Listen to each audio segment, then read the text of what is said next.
All right, we'll call the meeting to order. It's 6:04, June 6th, and welcome to our meeting. We will call the meeting to order. Motion to call the meeting to order. So moved. Second. Yeah. All in favor? Good. Yes. Carried. Okay. And we'll move right to the closed portion of the meeting, subject to item number 2, and that's labor and legal from section 90.1. 90.1C, 90.1G, 90.1K, 90.1N. Do we have a motion to move into closed? Yep. Second, all in favor? Yes. Opposed, carried. Okay. Thank you. We will return after the. Okay, it's 7:01. Good evening, everyone. Before we start this council meeting, I'd like to make a few comments and address some concerns that have been expressed in the village lately. First of all, I'd like to comment on my recent note in the village update that I'm assuming the temporary role of CEO until we can hire a replacement for the previous acting CAO. Council and I were informed Excuse by me, our municipal advisor excuse me, that in the absence Ken, of a CAO. Yes. Ken, point of order. This is not on the agenda. I don't see that this is appropriate at all. We should move forward to the meeting as per the structure. I don't think we need a speech right now. Marcus, I was going to add that we've got Phil Fulkerson here, and this is just a little bit of an intro. If you've got an objection with that, I'll defer to the rest of the council. Council, would you like me to move forward, or did you want me to say a few words about Mr. Fulkerson and the recent activities? I'm fine with it. If that's the subject matter, that's what you're keeping it to, not anything else. No, I'm keeping it to that. Okay. You just start off with something. And I thought it was important to give some background on myself as mayor / CEO, because there's some misconception that I have. I'll just finish that.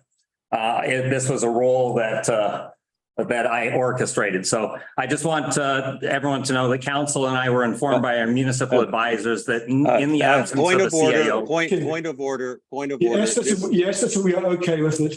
I started to say I was okay with you talking about the fire incident, but I wasn't okay. I was about trying to say I wasn't okay with you going on with something else. That should be, as Marcus says, a discussion in council. Okay. You let me finish that. So that's my position. Okay. Councillor Cunliffe.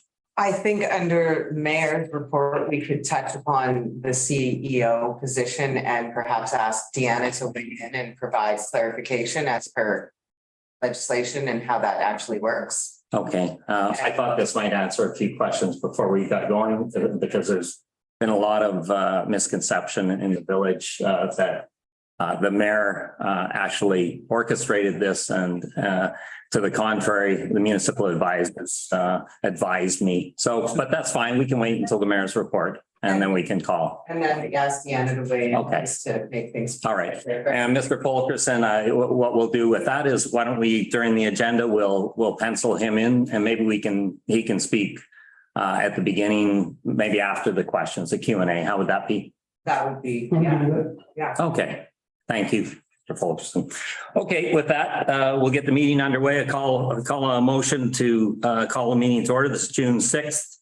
And again, it is 7:04. So a motion to call the meeting to order. Second. All in favor? Aye. Yes. Carried. Okay. We'll move to reporting out from the closed meeting. The closed meeting was adjourned, and we will re-enter the closed meeting later in the evening. So there's nothing to report out.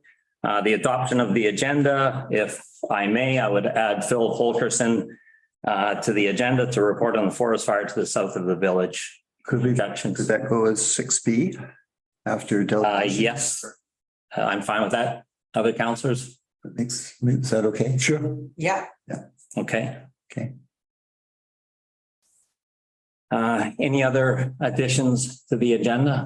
Code of conduct, we discussed on Saturday that we would add code of conduct to our meeting tonight, and that hasn't occurred. So I want to put that under new business 10C. Okay.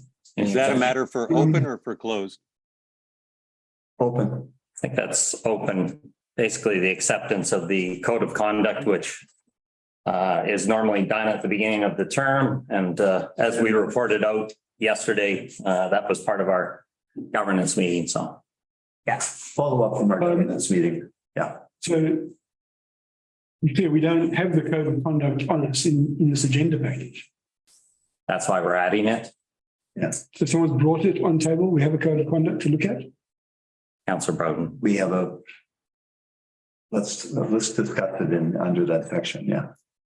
I We would agree what we're offer, going to do. I would offer if we don't have the materials in front of us and that we've had some pretty robust discussions on this, if we don't have it in front of us nor time to study it, that we probably shouldn't touch on this evening.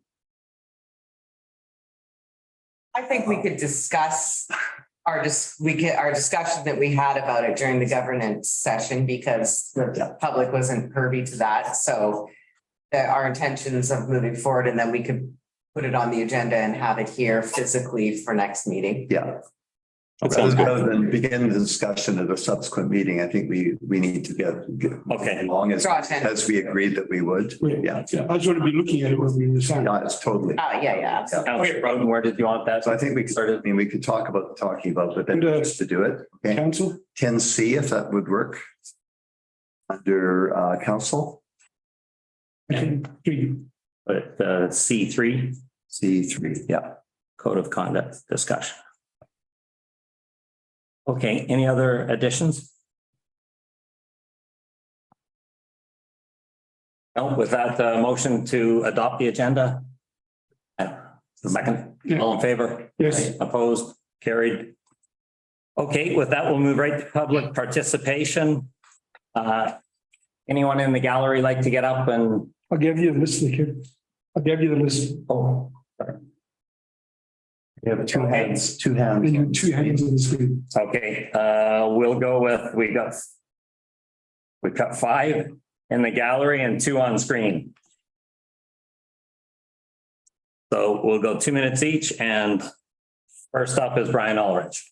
So before we start, can everybody in the Zoom attendees, can everybody hear me? Yes. Please wave your hands if you can't hear me, just so that Is that the way?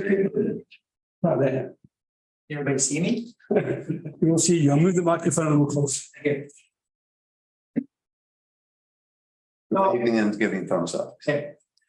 Good evening. My name is Brian Ulrich. I'm one of the original members of the Infrastructure Committee when it was founded back in 2013 as a select committee.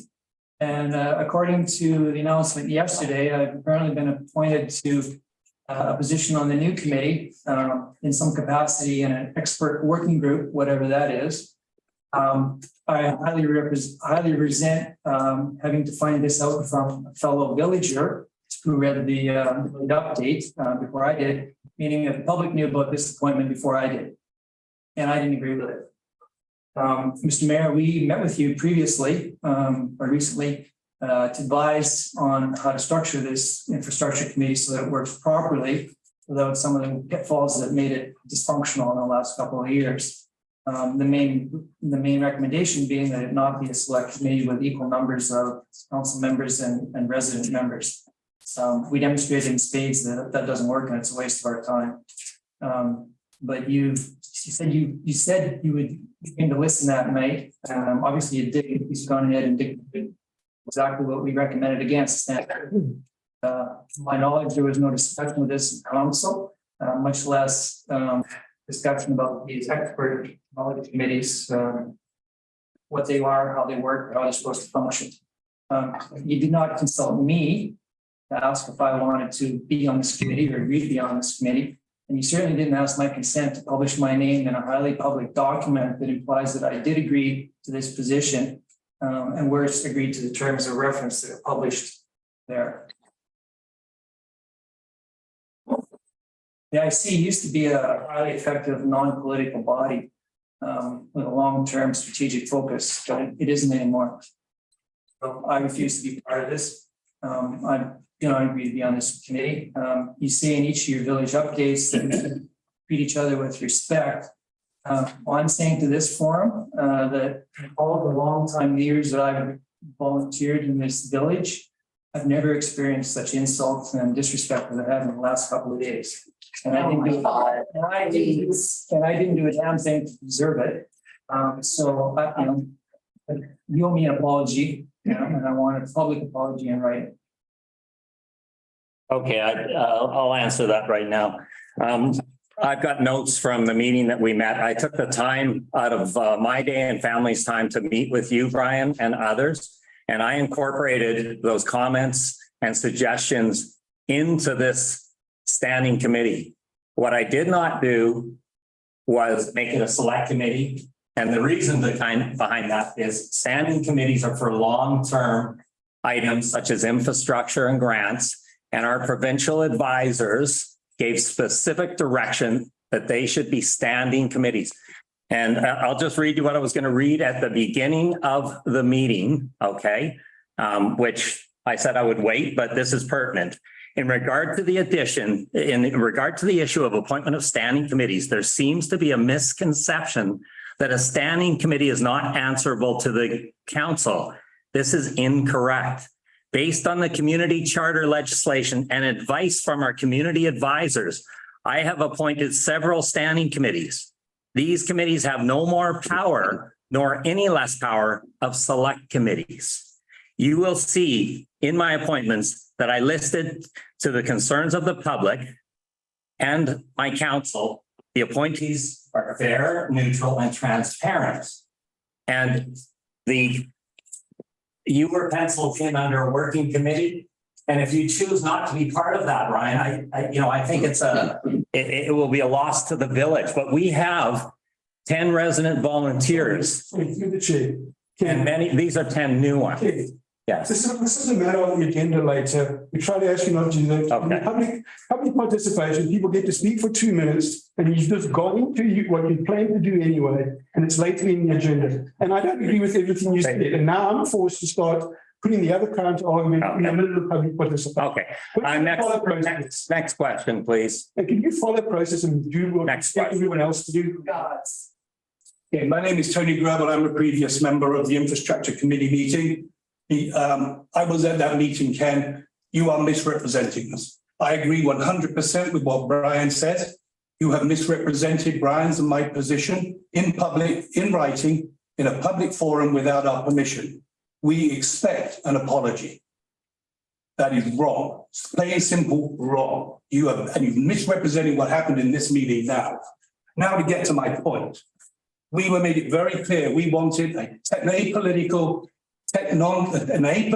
technical committee that was forward-looking. You haven't listened to us. You've kept the same backwards-looking in terms of reference. You've cobbled together in 2 or 3 days a complete amateur hour political farce document. In it, you've got people that have got in 2 different locations. They've got 2 different bios. You've got 2 people having the same bios. I mean, it's just amateur hour. And we are not prepared to be a part of a apolitical, non-technical committee that is run by amateur hours. Now, we also know exactly what you're doing is you're making it untenable so that you can sit here one day like you just did and said, I asked you to join. The problem is you didn't ask us to join. You did not ask us. I'm the same as Brian. In fact, I got a phone call. Hey, I see you've joined these committees. No, I haven't. Open it up. Oh, you did not ask us. So if you ever get up and say, we asked them to join and they refused, I'm telling the whole world of public, you did not ask.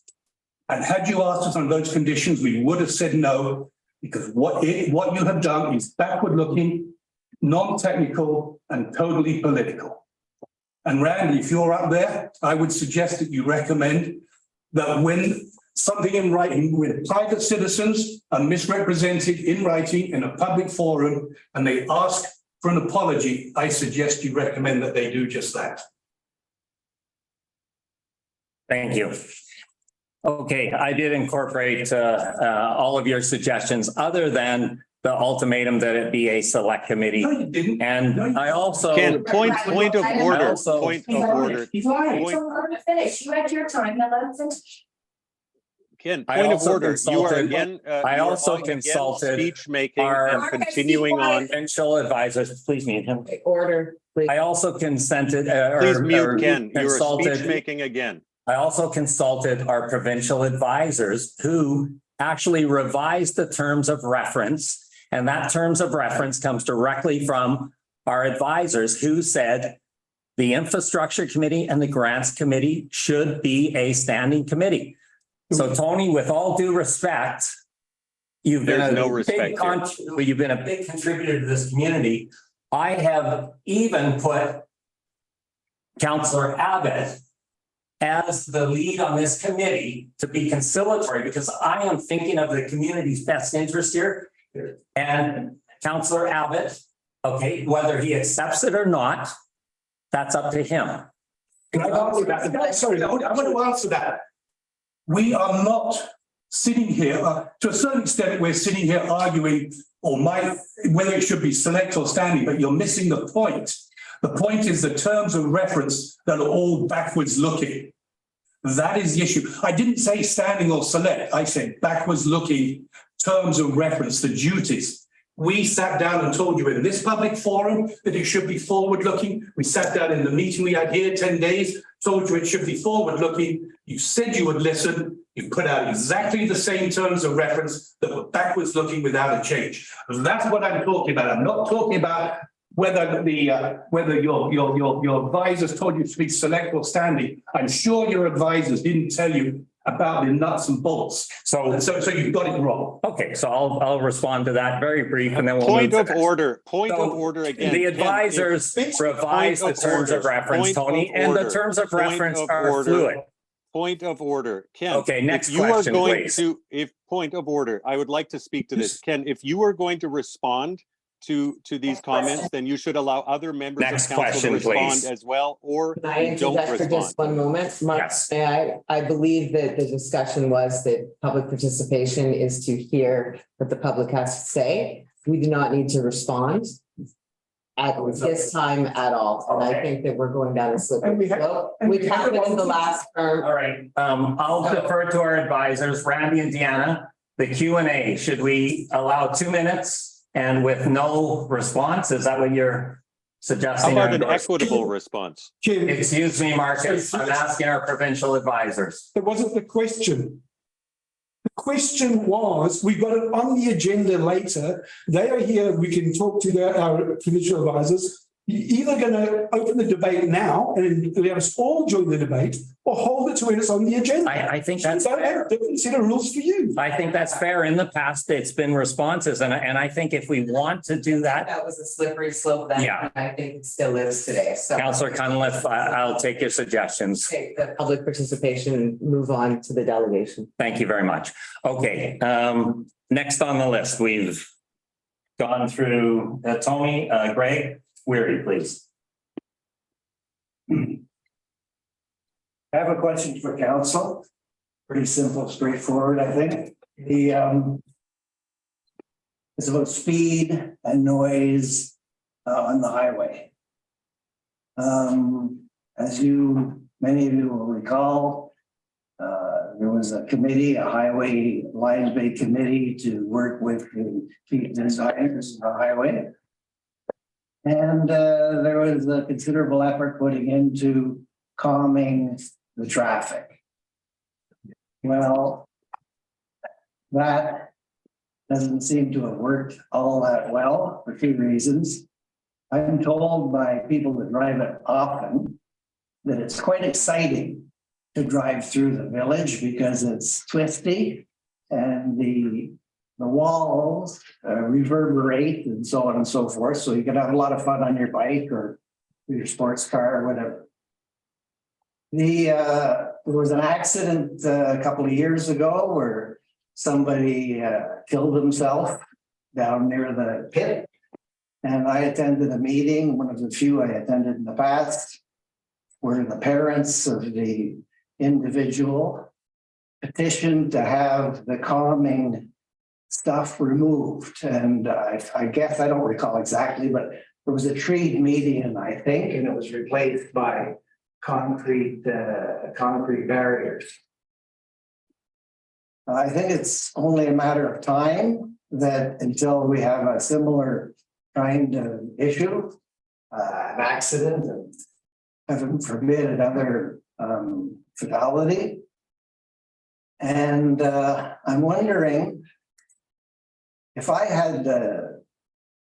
were to give an opinion, I would say if we had a police officer handing out tickets Sunday morning and Sunday evening, when I don't use my leaf blower or my lawn mower or anything else, tiptoe around with to show my neighbors respect, I think that would help. And as I recall, in the past, when this subject was brought up, it was $40,000 to have police doing whatever they, handing out tickets or whatever. I'm thinking that Sunday, nice Sundays, if you had a cop northbound in the morning and southbound in the evening, it would go a long way to restoring the peace and quiet, or maintaining the peace and quiet on Sundays.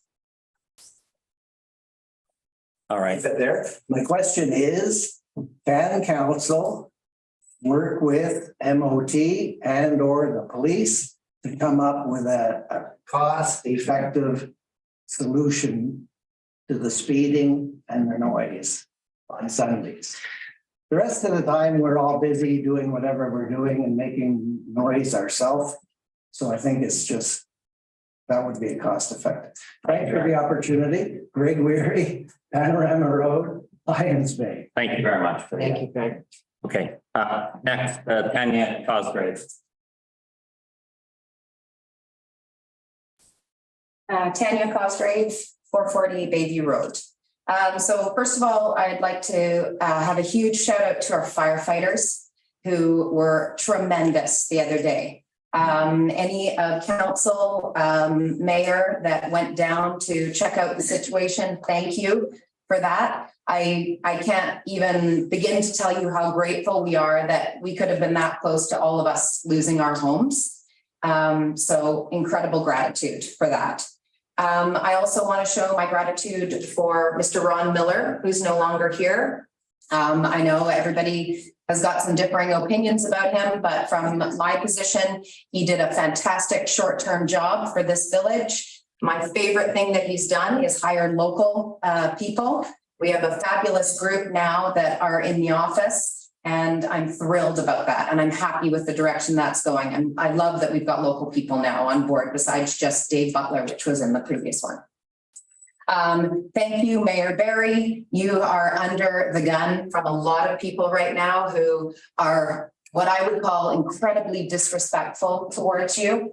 I know we are all trying to do what's best for the village, but we all have the ability to say it in a good way and to be appreciative of the fact that you are working on our behalf. You were working on our behalf. So please, from myself and my family, I hope you know how much we are grateful for what you've done and everybody at this table for what you are doing for our village. Thank you very much. My question is with regards to the watershed. I would like to know whether or not the Lions Bay watershed is a sanctioned publication through the village. I don't think it is. And I'd like council and mayor, possibly staff, to have a meeting and discuss whether or not it is a sanctioned publication. What I've read on this publication is detrimental to our village and to our community members. The comments are shocking. I grew up in this village. I've been here knowing these people for 50 years. There are people that I have so much respect for. I was taught to respect them. Mrs. Dudley, Mr. Butler, Mr. Miller. These are people who I grew up with respecting. The way you are talking to people online and through this venue is shocking. Again, we have a way, we have the ability to speak to people with respect. Please respect the fact that you may not agree with them, but that doesn't mean that you can be rude or bullying. So again, my question is the watershed a sanctioned publication? If it is, please let us know. If it's not, please let the village know that it is not, because people are getting their news source from here and it's very, very detrimental. Thank you.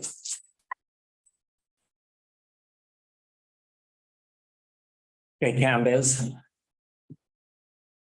Good evening. First of all, I would like to say everybody calm down because it was a little bit excited for everything. Just as long as the parking committee is to be established, because parking is mostly for summer, I would like to ask the council and mayor and all of you that we need two things that it's a mandate for now. One of them is one sign as a no motorcycle, beginning of the tidewater. Another one is no RVs. The point is because they are coming over there and just with the expenses of our health, they are turning around and just noise. We have a bylaw noise that nobody is going to control it. Please, before the committee for the parking will be established, I do appreciate it that put two signage in beginning of the Lower Kelvin Grove, one of them for no motorcycle, another one for RVs, and also maybe because most of them they don't know that there is no exit. They come over there and turning around and go, but with the expense of our health that we cannot explain. This is very important, and I do appreciate as soon as you make the public just parking committee established that no one in Lions Bay knows about me regarding the parking lot in Lower Kelvin Grove, because it's 18 years that I'm suffering. On that time, I was younger, it wasn't okay, but right now I'm older and maybe have a problem in my health. And I would like to please let us have the committee that we can send you all the resolution, and definitely we come up with the correction that what we have to do, and also save money that you are paying to the by the officer. Okay. But they never showed that. Thank you very much, Cambez. Appreciate it if you let us know, and I would like to be in the committee. Okay. By the way, thank you so much, Ken. You are the first mayor that have been in Lower Kelvin Grove and just checking off when we had it. Okay. Thanks, Cambez. Marina, if you can open up, there's two online that we'd like to go to before we move on. Two's grown to 4. We said at the beginning we'd go 7. We've got 5. I'm just saying it's grown to 4. It's 8. Saying it's grown to 4. I don't know the first two words. I thought it was normal, I think it was. Okay, go to Norma, and then we're going to go to Mr. Fulkerson, and others can join at the end. Okay, thank you. Am I up? Norma disappeared. Norma. Norma disappears. You Hello? up, Norma. Oh, there she is. Norma? Hello? Norma's- Hello, go ahead, Norma. Hey, Norma, go ahead. Hello? Hello. Can you hear me? Yes. Yes. Oh, good. Okay. I'm back on the issue of transparency. You're familiar with my issues since I've communicated them multiple times. I've narrowed my question down to 3 priorities. Would council be willing to adopt these procedures? Publish agendas on the Friday before council meetings. Giving councilors and residents 4 days to read the documents and letters in the agenda package would indicate openness and a council that accepts questions. Providing the agenda only 24 hours before meetings limits scrutiny. Also, publish all resident opinion letters to allow free speech. A council open to the public would encourage residents to express their opinions and criticisms without the threat of defamation. Advertise committee descriptions and recruit from all residents. The mayor just announced standing infrastructure and grant committees with graphic fanfare. I wonder about the recruitment process. Many of Mayor Barry's vocal supporters have been chosen as committee members. Will additional committees be open to all residents? There have been no announcements about terms of reference or invitations to apply for other committees, such as a parking committee, which is long overdue. I now ask the mayor and councillors to answer my question. I want to go around the table to determine who supports the implementation of these transparency measures and why not. I've been asking these questions multiple times and I would like an answer. Okay, thank you, Norma. We'll move to the next. We'll be answering questions. Can I just make one comment to Norma that this is not a interactive portion of the meeting, but we could all commit to responding to her email individually. Thank you. All right. To do that. It has been interactive in the past, but anyway. It's Okay. problematic. Okay. Okay, we'll move to the next question, please, Marina. Thank you very much, Norma. We will be responding individually as Of your issues later in letters, if that would work. Councillor Cunliffe suggested, we can respond individually. Respond individually. Okay. That'll be a new tactic, sure. Let me just No, I'm point something suggesting out that. that if I may. But Norma has brought this question multiple times. She's never received an answer. I mean, for God's sake, when is it going to behoove us to actually provide an answer here? I mean, I can answer in the affirmative as to all three questions. I'm on board with this. Okay, we'd like to Complete go, sense to me. we'd like to have the rest of the questions, please. May, please, yeah. Sorry, next question, please. Hi, folks. Thanks for 2 minutes. I just wanted to make 3 quick comments. I saw the infrastructure committee announcement in the View yesterday.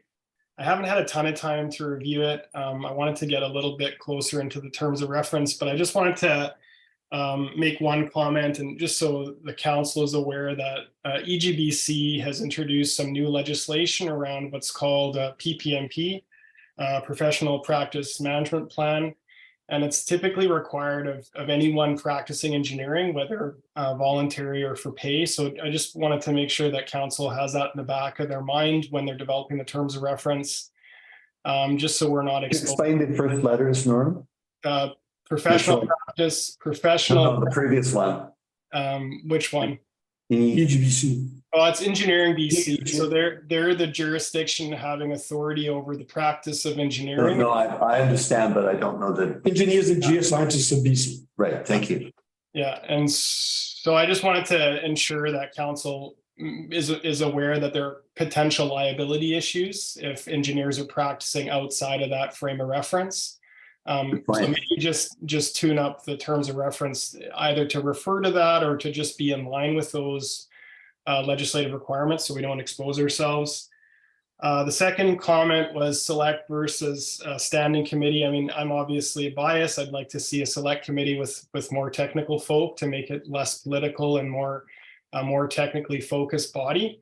But that's just a personal perspective. And lastly, you know, I was a little bit disappointed not to see my name up there, but I just want to state again that I'm happy to continue to volunteer in some capacity for the community, and I certainly think I can bring a lot of value as an engineer, given the experience I have with the infrastructure and closing in on 10 years worth of exposure to the village infrastructure. So perhaps the council can reconsider that. Thanks for your time. Thank you. Okay, is there further questions? Sorry. Okay, one more question, council, and we move on then. Should I? Okay, final question, thank you. Sorry, is it my turn or are we letting somebody else speak? It's on You're offer on. here. You're on. You're Okay, on. sorry, missed that. Okay, I'll keep it quick. There are 3 questions in here. So first of all, as it relates to code of conduct, I wasn't, I don't know what you guys did during the governance workshop. I imagine code of conduct, the adoption of a code of conduct and probably standard form code of conduct that is adopted by councils similar to this council was presented and discussed. So I'm surprised that, again, it's the basis of opposition as opposed to, you've all probably seen the document and you should just implement it. And we're talking about code of conduct, which this council desperately needs. So my first question is, were you presented with a document, a standard form document that is the code of conduct that is now being put in issue and being stated as not being in the agenda in your previous meeting? 1. 2, as it relates to the appointment of a CEO, not an appointment, sorry, but the stepping in of the chair of a board into the role of management when is necessitated, that is standard corporate practice when management is not in place. My question to council is why the interim CAO's contract was not extended to facilitate continuity and to allow council time to go through the candidates that have probably applied to see if there's a better fit for appointment. So if you could please answer why that was not done. And then finally, there's questions from other villagers about process. And I think it's about time that, council, if this is a major issue that you guys want to deal with and get on the same page, why don't you actually pass some laws and specifically pass an amendment to the bylaw dealing with procedures and specifically things like tabling, which come up. They haven't actually come up in this meeting, but they come up in every other meeting where you guys are arguing about the definitions and spending 10, 15 minutes arguing about the definitions. Meanwhile, we have forest fire risk literally on our doorsteps. Our infrastructure is crumbling and council continues to basically dawdle around. And you guys are arguing about standing committees, select committees, etc. And I guess I'll finish off with this. I've accepted the appointment and I'm happy to serve this village. Frankly, people pay me a lot of money per hour to help them with their problems. And so I'm happy to volunteer my time to support the village and to make this place a better place. But the kind of vitriol that is going around and nonsense about usurping of power, etc. It's just like, what kind of community do you guys want to build here is really the question I would leave you with. Thank you.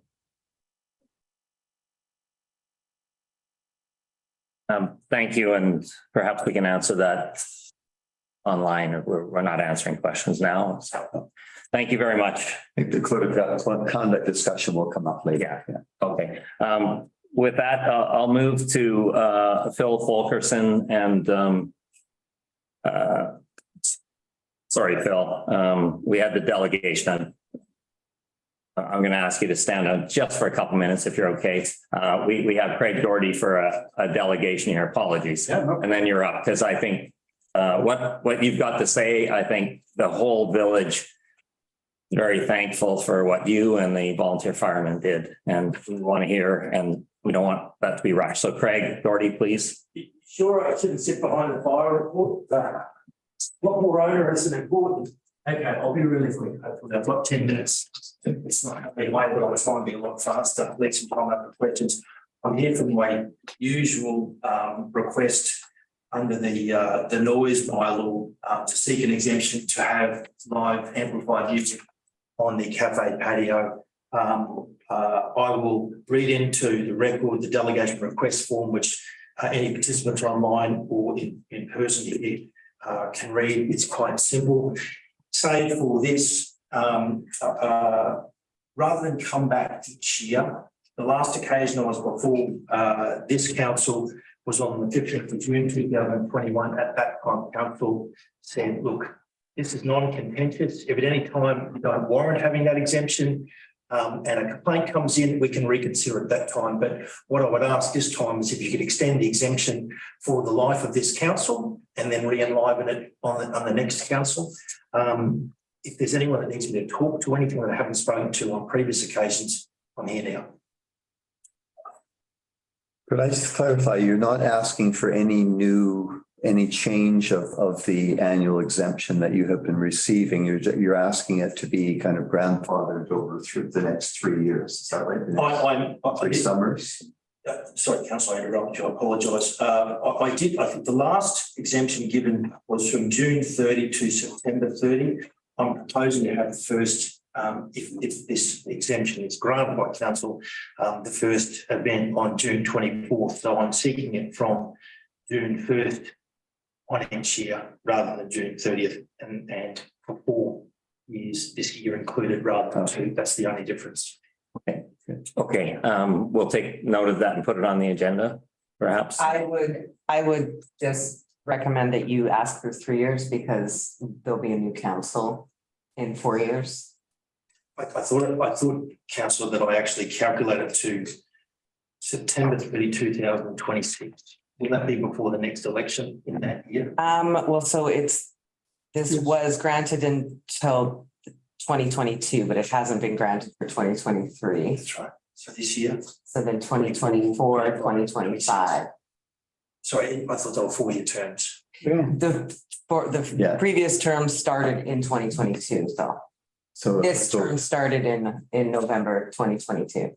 Which we've taken to 2026. Oh, through to June, my bad. Thank you, sorry. Okay, It'll expire just before the next term. There we are, yes, that 4 makes years. sense now. okay, Craig, thank you for that. Thank you for your time. Perfect, thank you. Sure, 10 minutes, that was great. Without further delay, Phil Fulkerson, and So what do we do? Because we put it on the agenda for. we'll put it on the agenda for a later meeting, or we could put it on this evening, new business, if, Could we put it under new business at this point? okay. If you don't have. Other Yeah, I'd say try to do business. It is not contentious and I think we could get it. Okay, all in favor? It is already June, Done. All in so favor of adding this new business? New business? Oh, yeah. Carried, okay. Phil Fulkerson, we look forward to hearing.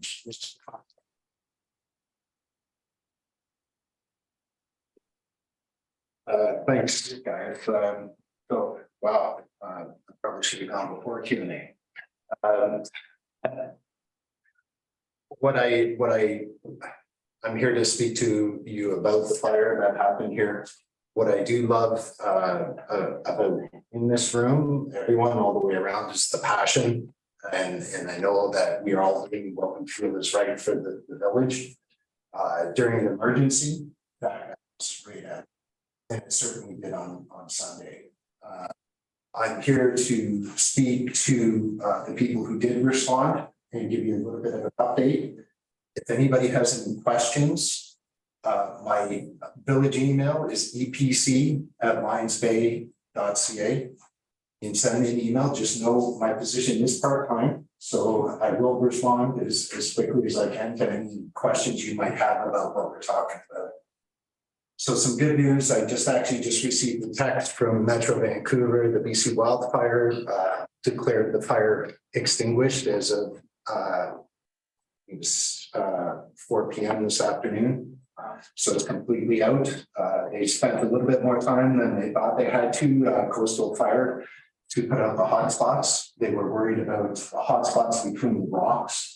So they really were dousing them and spent an extra 24 hours on it to make sure it was out. So we know for sure it's completely out.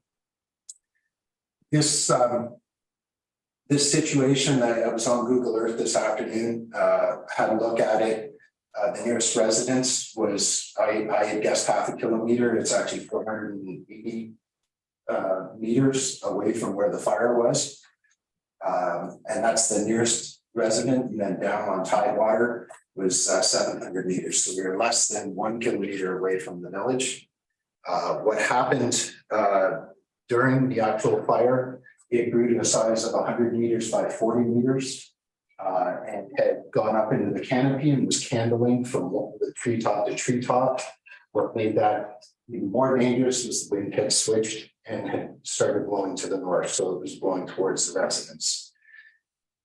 I'm here to tell you that our volunteer fire department under our fire chief Barrett Gurmscheid, thank you.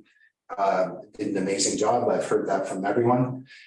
In my 30+ years of emergency response and stills and that type of thing, there's 3 common things that happen in every event. You have the heroes, you have the people who show up to help, and inevitably you have mistakes. It happens every single time. So the heroes, definitely Lions Bay Fire Department. I came on site, it was about 20 after 5. Apparently it had been called in shortly before 5 o'clock. They were already on site. The Royal Canadian Marine Search and Rescue were already on the water and had pumps available and were offering assistance as well by the time I got there. What was really great about that was they were able to get, I think it was either 4 or 5 pumps with seawater. They were pumping from the ocean up to 150 feet and then putting it on the fire. So what they did was nothing short of amazing. When BC Wildfire Service, the coastal fire service showed up, there was one guy that came here from Squamish, and he had said to me that they're tapped out in the province. They're really, really short-handed. A lot of people are up north, and he had indicated that our firefighters, the 21 firefighters who showed up, which is amazing on a Sunday afternoon, saved the village because they wouldn't have had assets here quick enough, despite what you hear in the media. It was our Lions Bay Fire that saved the village. So they did an amazing job. So great shout out to us.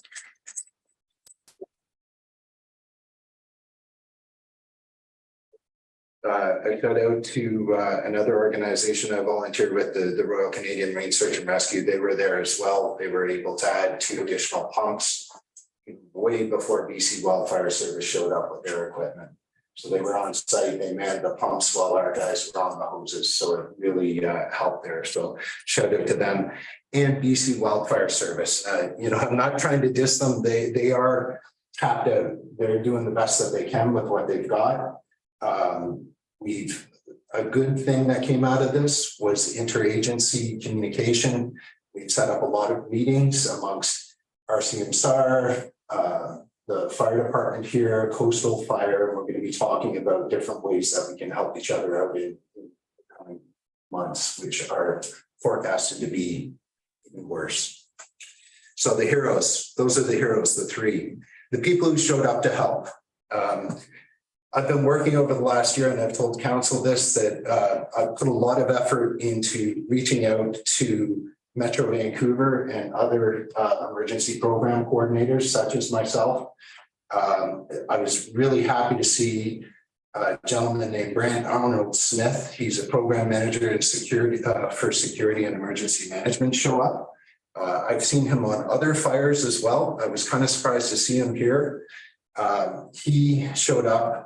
Not only did he show up here, he had over 20 of his wildland firefighters from watershed protection on standby, ready to come if BC wildfire needed them.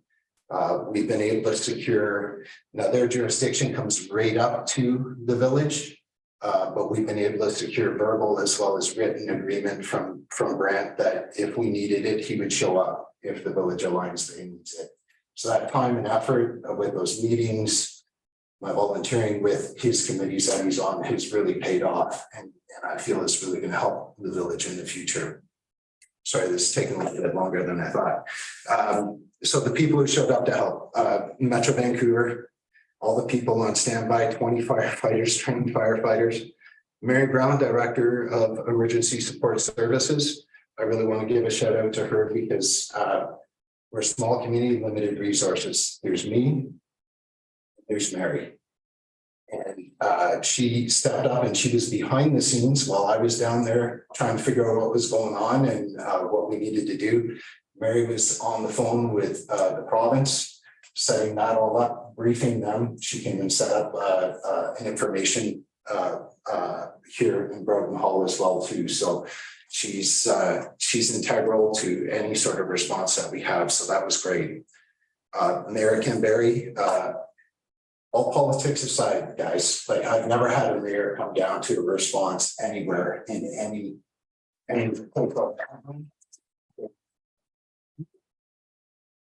he was down there and he helped me. We went door to door to all the residents that were within that, what I would call danger zone. And we didn't issue any evacuations, but we're just like, hey, this is what's going on. This is what's happening. Just be ready. We'll come in and inform you and let you know. And Mary was ready to receive them at Broken Hall if needed.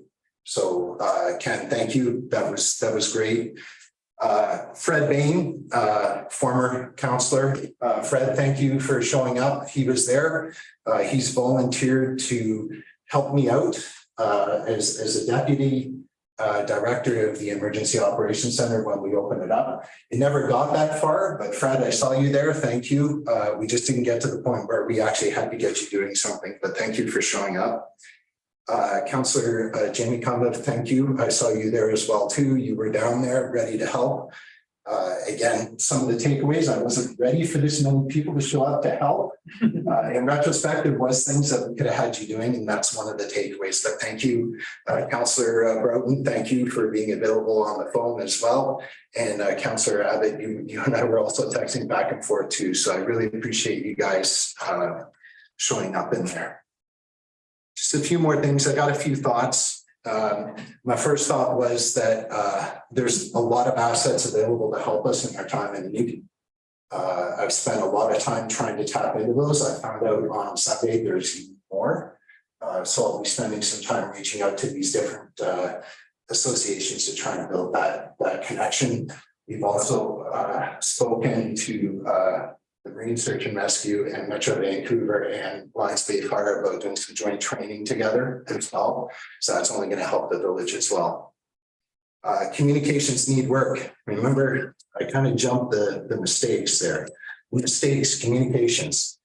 A lot of them between myself and the crews with elected officials. You are the elected officials of the village. We need to make sure that you guys are all informed and have a set communication procedure in place so that we know what can be said, when it can be said, where it can be said. So we're going to work on that. The other part of communication is to the residents. Now we've signed on with an app called Alertable. Both myself and Mary have gone through the training required to actually launch it. But again, she's a volunteer on 1 day a week and doing other things. So this obviously jumped to the front because I was like, it'd be great to be able to message everybody on Alertable. So meeting with the representative in Calgary tomorrow. I'm going to Calgary over the phone and we're going to finish up the setup. And there'll be announcements on how to sign up and when to sign up. And we're also going to have some sessions where we will, both Mary and I will aid people to sign up if they're not computer savvy. So it's a really good system and we'll have that in place for the summer. The evacuation plan needs to be finalized. I had some discussions with the fire chief during the event there and after the event with some quite frank discussion on what evacuation plans need to be. And it was pretty much different than what I had planned. So I'm going to be sitting down with the fire chief and we'll talk about how we're going to implement evacuation plan for the different sections of, we have an existing one, but it needs a lot of work and we got to figure out how we're going to make that happen. So he's the best person that I'll be speaking to on that. And then lastly, on my thoughts, strategy needs to be developed regarding visitors to the village. And I know council and I've been privy to a few emails back on forth as to what we can do and what we can't do.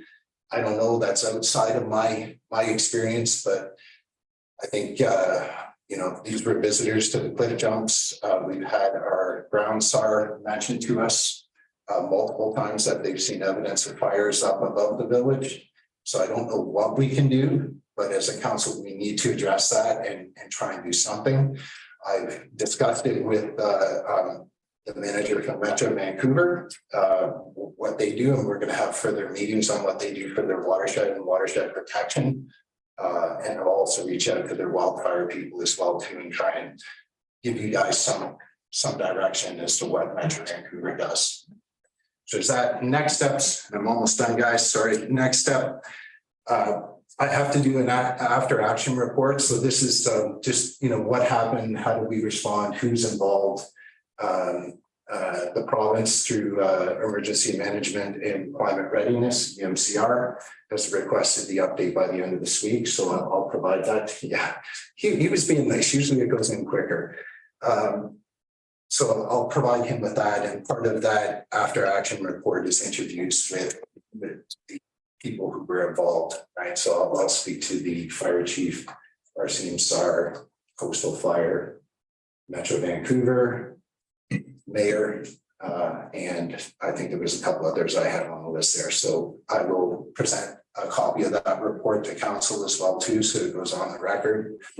The alertable launch is going to be coming up. The other priority that we need to have, and this, we didn't have any evacuees, but emergency support services needs some readiness work done. So that's really got to move to the front of the front burner. And EMCR, the director of EMCR, so Emergency Management Climate Readiness, the Southern District, has agreed to come and speak with council, specifically of myself, for how to manage emergency situations. And it's specific to elected officials. He's requested myself and just elected officials. Unfortunately, he can only come during the day, which makes it very difficult, but I'll have a conversation with council separately on that, because I feel that that's important for future events. So thank you for the time. Thank you. If you do have any specific questions, anybody online or here, again, it's epc@lionsbay.ca. I'll do my best to respond in a good time frame. So thank you.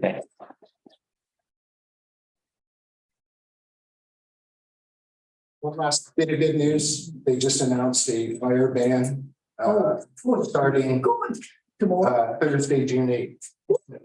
And there are no more open fires. And the other thing that they just announced, so this just came the email to me before the meeting, they have significantly increased the fines. So if you're caught lighting, I mean, I don't have it in front of me, it's like $1,500 or something, but if it causes a fire, you could be up to $100,000, as well as possibly charged for the response itself. So they're getting really, really serious about this kind of stuff. And I think it was our fire that pushed them over the edge there. Okay. Thank you. Any comments by the councillors? No, thanks, Phil. And I know you got a lot on your plates, but let's get that next EPC meeting. And maybe we could publish the email address in the next village update. Yeah, that's a good idea.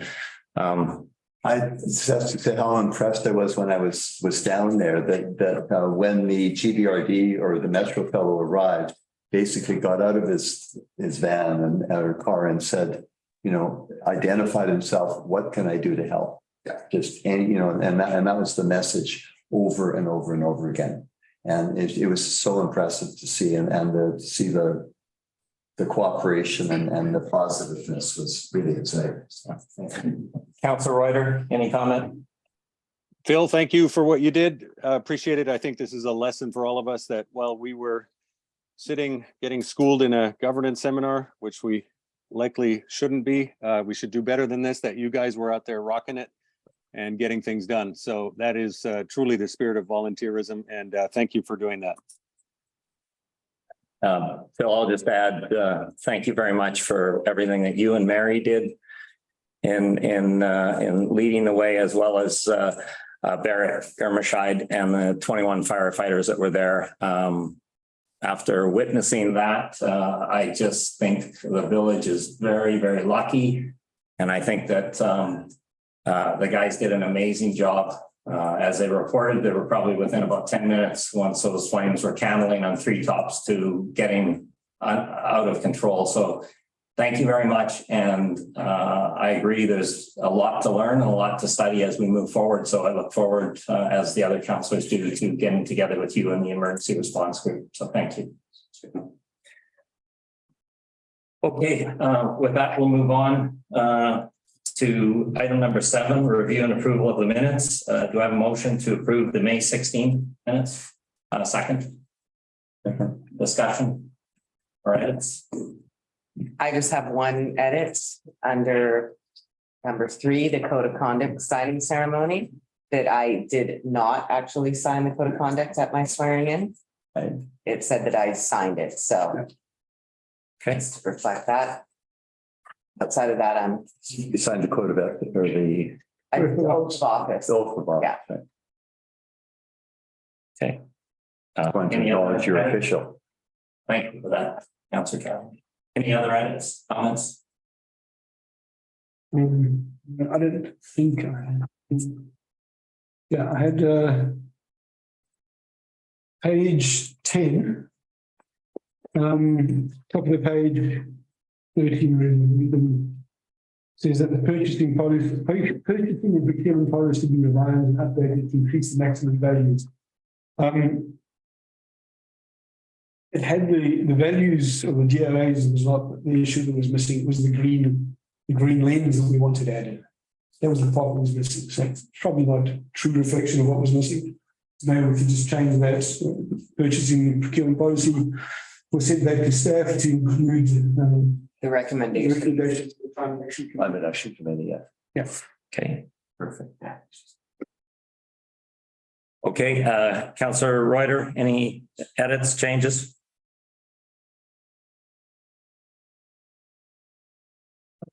Okay. Move acceptance, move adoption. Okay, all in favor? Yes. Opposed? Carried. Okay. Business rising from minutes? Any comments? Any business you'd like to add? I guess I could bring this up during the procurement portion of it because there was no reflection of it was the purchasing and procurement policy, so I didn't know if that was strictly just looking at the procurement policy or the purchasing, because there was no reflection of that language that the Climate Action Committee had recommended in what we have here. So have we separated those two out for? No, it's on the agenda. So we'll talk about that. Okay. We haven't separated them, and two different documents use two different names. One calls it purchasing, one calls it, I think one's meant to replace the other. Okay. We can talk about that. Okay. Yeah, Well, no one's meant to replace the other. It is fine. Just all right, we'll deal with it later. Any other edits, changes? Or sorry, business rising? That was business rising. No other business rising. Okay, we'll move to unfinished business. Follow-up actions, nothing on the list. Okay. Item number 10, staff reports. We have first Public Works Manager Carl Burr. And sorry, Tim. I'm sorry, I was in a different page to you. So we had action items in the last meeting, and one of them is still ongoing, at least. So there should be something on the list. I think generally you're not doing a very good job of keeping that action log, everything until it's struck and closed. Right. I think it's probably, if you read back and looked at that log and read, you'd probably find there's a few things that never got closed out. But there certainly was the speculation tax was still an ongoing issue, and that's struck off. that was Marcus. Marcus, anything new on the speculation tax? You may be on mute, Marcus. Yeah, nothing new to date, ongoing. Okay. Thank you. Any other items that we're missing? I'm trying to scan down the minutes to see if I'm sure there are a few. Maybe outside of this, we can all think Okay, why don't of stuff that fell off the list that shouldn't have. Why don't we make a note of that, Marina, and we'll just pay closer We attention. should keep it on the list. Okay, we'll move to item number 10, and Carl Burr will pass it over to you. Thanks. Good evening, Council. The reports are in front of you. I'm ready to answer any questions you may have. I recognize that the first one, the paving proposal, is a not insignificant investment. There are a number of considerations that I've reported that are there for your consideration. What I'm looking for here is a waiver of the current purchasing policy. I know that you're going to be discussing a purchasing policy this meeting. There's no particular hurry to get this thing signed, other than we are continually being warned by this and other vendors that the prices are changing fast. So the quote here is good until, I believe, July 31st, but I would like to have it at least contracted before then, because we have a paving window. Can't be raining and it must be warm. Okay, why don't I make a motion and we can have a second and discuss it. A motion that council waive the policy and direct staff to accept the BA Blacktop reference proposal of $353,536. Motion. I'll put it forward. Second. Okay, discussion. I'll go first if no one else Okay. wants to. So you need a waiver for either policy anyway. The new policy is not going to give you 53K of DOA, I'm afraid. Nice try. I don't want to spend it. No, you don't want it. Okay, so to your window, last year, the year before, we missed the window. Yes. And ended up with not a great situation. We had another season of snow playing on an unfinished road. So yeah, I agree. Let's get it done early. Do it tonight if we can. So we can get up front and don't miss the window. Previously, this work was not ever bid. It went with a single thought to be a blacktop for 2 previous campaigns, based on the fact that we got the preferential rates of West Vancouver. Correct. Is that the case this time? Did we check that? It's what they tell us. To the extent that we can guess what this would be, given the fact that market rates change all the time. We think it would be around 400,000. It would be unfair to ask somebody to bid on that, knowing full well that this is already being presented to council as a single source bid. Yeah. So hard to answer that question. I wish I had a better answer. But that arrangement was made through West Van by NI. So as long as you knew the contact, I guess you could contact West Van and make sure they're giving us the West Van deal. They have. Okay. Yeah. Right. And a year where how much it went up this year compared to previous years on a unit rate basis? It's a bigger project. It's hard to say. When you read the amount of square meters and the number of water valves that have to be raised, the fact that they're taking the millings away this time, it's a very different. It's not an apples to apples comparison to previous years. This is a big project, and it's a lot of road. Okay, so and we taking the millings away. Why? Because that was one of the cost savings that was not inconsequential last time. Yeah, well, I mean the money that is being spent to take them away to is $20,500. What was? Yeah, it's that's what it is this time. If we were prepared to dump it in village, that's all that it would save us. This will go to West Van's workyard, where they will turn it back into asphalt. Which I don't know if that was an option last year, but that's what I highly recommend this year. We already face millings in the forest as it is, and not ideal. Yeah, quite frankly, I think they're probably there. It's going to be impossible to get out now. But I don't think we want more. Councillor Abbott, any further questions? No, I'm good. Okay, Councillor Reuter, any questions? I believe you're on mute, Councillor Reuter. Yeah, sorry. Question point 3C. So where are we at on how does we're essentially repaving a road that's in desperate need of paving, and we're not going to try and piggyback any water or drainage projects. So we're essentially going to have to redo that, are we? Yeah, I mean, that is the one thing that really sticks in my craw about this project. We have to do it for plowing. If we do not, plows will start ripping up huge chunks of tar. They have already. They have already. So when I say huge, I mean 6 inches thick and a foot by a foot. The Stewart Mountain project is what we've been calling the DRIP project. DRIP. I like DRIP better. But it's a W, not an R, unfortunately. Yeah.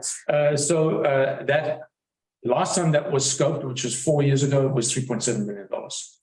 We've been turned down for a grant on that project 3 times and are somewhat having to reboot on that one. The Highview to 245 Ocean View project. Councillor Robert, you remember better than I do what that project was scoped at. It's a drainage water main project. I'm drawing a blank. 2.2 maybe? Could have been, yeah. So we don't have the money, Councillor Reuter. And so when we do, I will gladly dig up the road again because resurfacing the road will be part of the project. So we're essentially paving and we wish we could do more while we're at it, but we don't have the money for it, and we're gonna have to go ahead with this and then get financing for the other projects and then break into this again. Yeah, correct. I mean, you'll remember the council approved a budget of $350,000 in servicing. Not uncoincidentally, because we had indicative quotes already. We had them tightened up. The quote initially came in significantly more than this, but we pulled back on certain things. So this is what we can get for the money. BA Blacktop does a good job. Certainly more than adequate. We'll be watching them very closely to make sure they don't cut corners and cut edging and so on. This time we will be pre-alerting them to where drainage scuppers and pass-throughs need to go rather than doing them after the fact as we've done the last two times. So we're going to get a little more holistic project here. As I say, my recommendation is that council approve. Just sorry, going back to the Bayview, the drainage part of Mountain to Stewart. And we were in the drop project going to bury, which I think we rapidly come to the conclusion we're probably never going to afford to bury it. And maybe we shouldn't be anyway, because one of the principles of daylighting. So is there any recambering happening as part of this? Yes. And this project? Yeah. Very minimal, because they will mill and they will try and preferentially mill to the inside of the bend or the road to get it back into the ditch. But there's no real sort of building up. The one, but it seems to be undersized there is that new culvert you put in the corner or the first corner as you come up past Stewart. So we look at maybe fixing that somehow as part of this. It always washes out at the bottom side of that and washes all the way down. Anyway, just look at that. Yeah, that would have to be the public works to have to do that. That we have the budget for that. The problems do have the time. We replaced the culvert relatively recently, a few years ago. Yeah. But it doesn't work on the downstream side of the culvert. Anyway, let's have a look. I'll certainly look at that. Yeah. Okay, Councillor Cunliffe, any questions? Okay. Councillor Broughton? It's actually 3 projects, right? It's 3 different segments. 3 different segments, yeah. Right. Now, the Bayview one I'm certainly familiar with, and it looks like a plow could not get over there ever at this point. The other 2 are as... You know, I'm not a paving guy and I'm not a snowplow operator. So I'm somewhat deferring to our guys on this. Yeah. They say they cannot plow this road coming this winter. Because they have to raise the blade slightly so they don't rip up the tar, and so you're left with 3-4 inches of snow. Yeah. Right. Okay. And ice. Right. But and that's in all 3 settings. So afraid so. I asked the same question. Yeah, can we drop one? Right. We have dropped. For example, we have a big issue. We would have liked to pour 2 strips down from the gate at the Kelvin Grove Beach to the Kelvin Grove wastewater treatment plant, because trucks slip when they go down there. We're pumping quarterly now, but we're just going to have to slip another year because we don't have the budget to pour those 2 asphalt strips. Follow-up question. Okay, Councillor Reuter. Just to be clear here on the mountain stretch, where does it start and where does it end? Well, the marks are actually on the road already. So it goes from the intersection of Mid Bayview or Bayview Road and Mountain down to about 8 meters up from Stewart. Okay, so we're not paving below Stewart. Correct. I was crossing my fingers that it would go lower and that we might finally address the absolutely awful speed bumps we have. I've heard many people complain about them. Anyone who drives over them, I'm wondering if there's a possibility. They're so poorly designed. People who want to speed through the school zone do so notwithstanding. And the rest of us have to suffer over these very, very poorly designed speed bumps. Would there be a way to give them the rounding that would make them a little more usable? I mean, I can't imagine what it's like for the residents there, hearing trucks and clattering up and down, and the amounts of ball joints and CV boots that have been destroyed there. Is there a way to use some of the blacktop that we're doing to round these out a bit and make them conform a little bit better with current standards? That would be scope creep. We not only would they have to mill, they would have to bring more asphalt. could be done. I agree that those two speed humps, not bumps, there's a technical difference, are not good. And not only that, the rumble strips that are there are also not good. I hear from residents saying that they don't like the 15 times an hour. Yeah.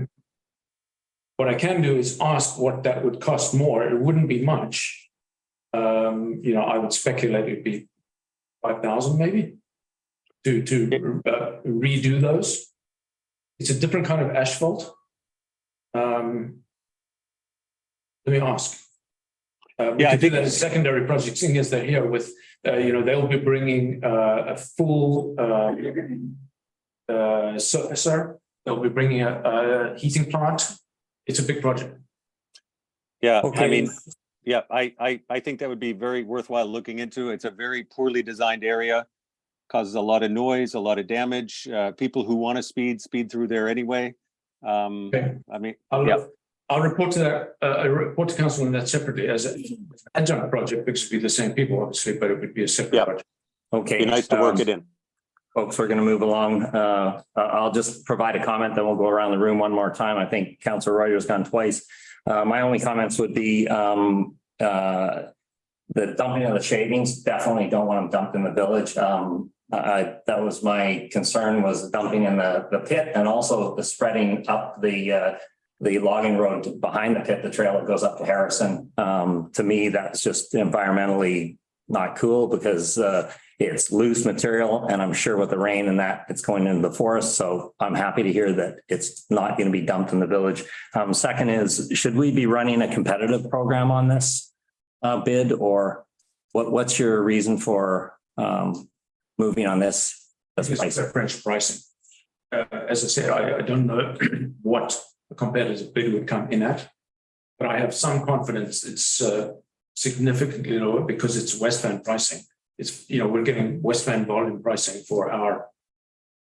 This is not a small project for any provider, but it's smaller than West Van's. So we're piggybacking on West Van. Yeah, that was. So West Van do competitively bid it periodically, and then whatever they choose, we get an option to sign up at that rate. Yeah. So it has been competitively bid in West Van and confirmed to get best price. Okay, Just be good to hear. Yeah, okay.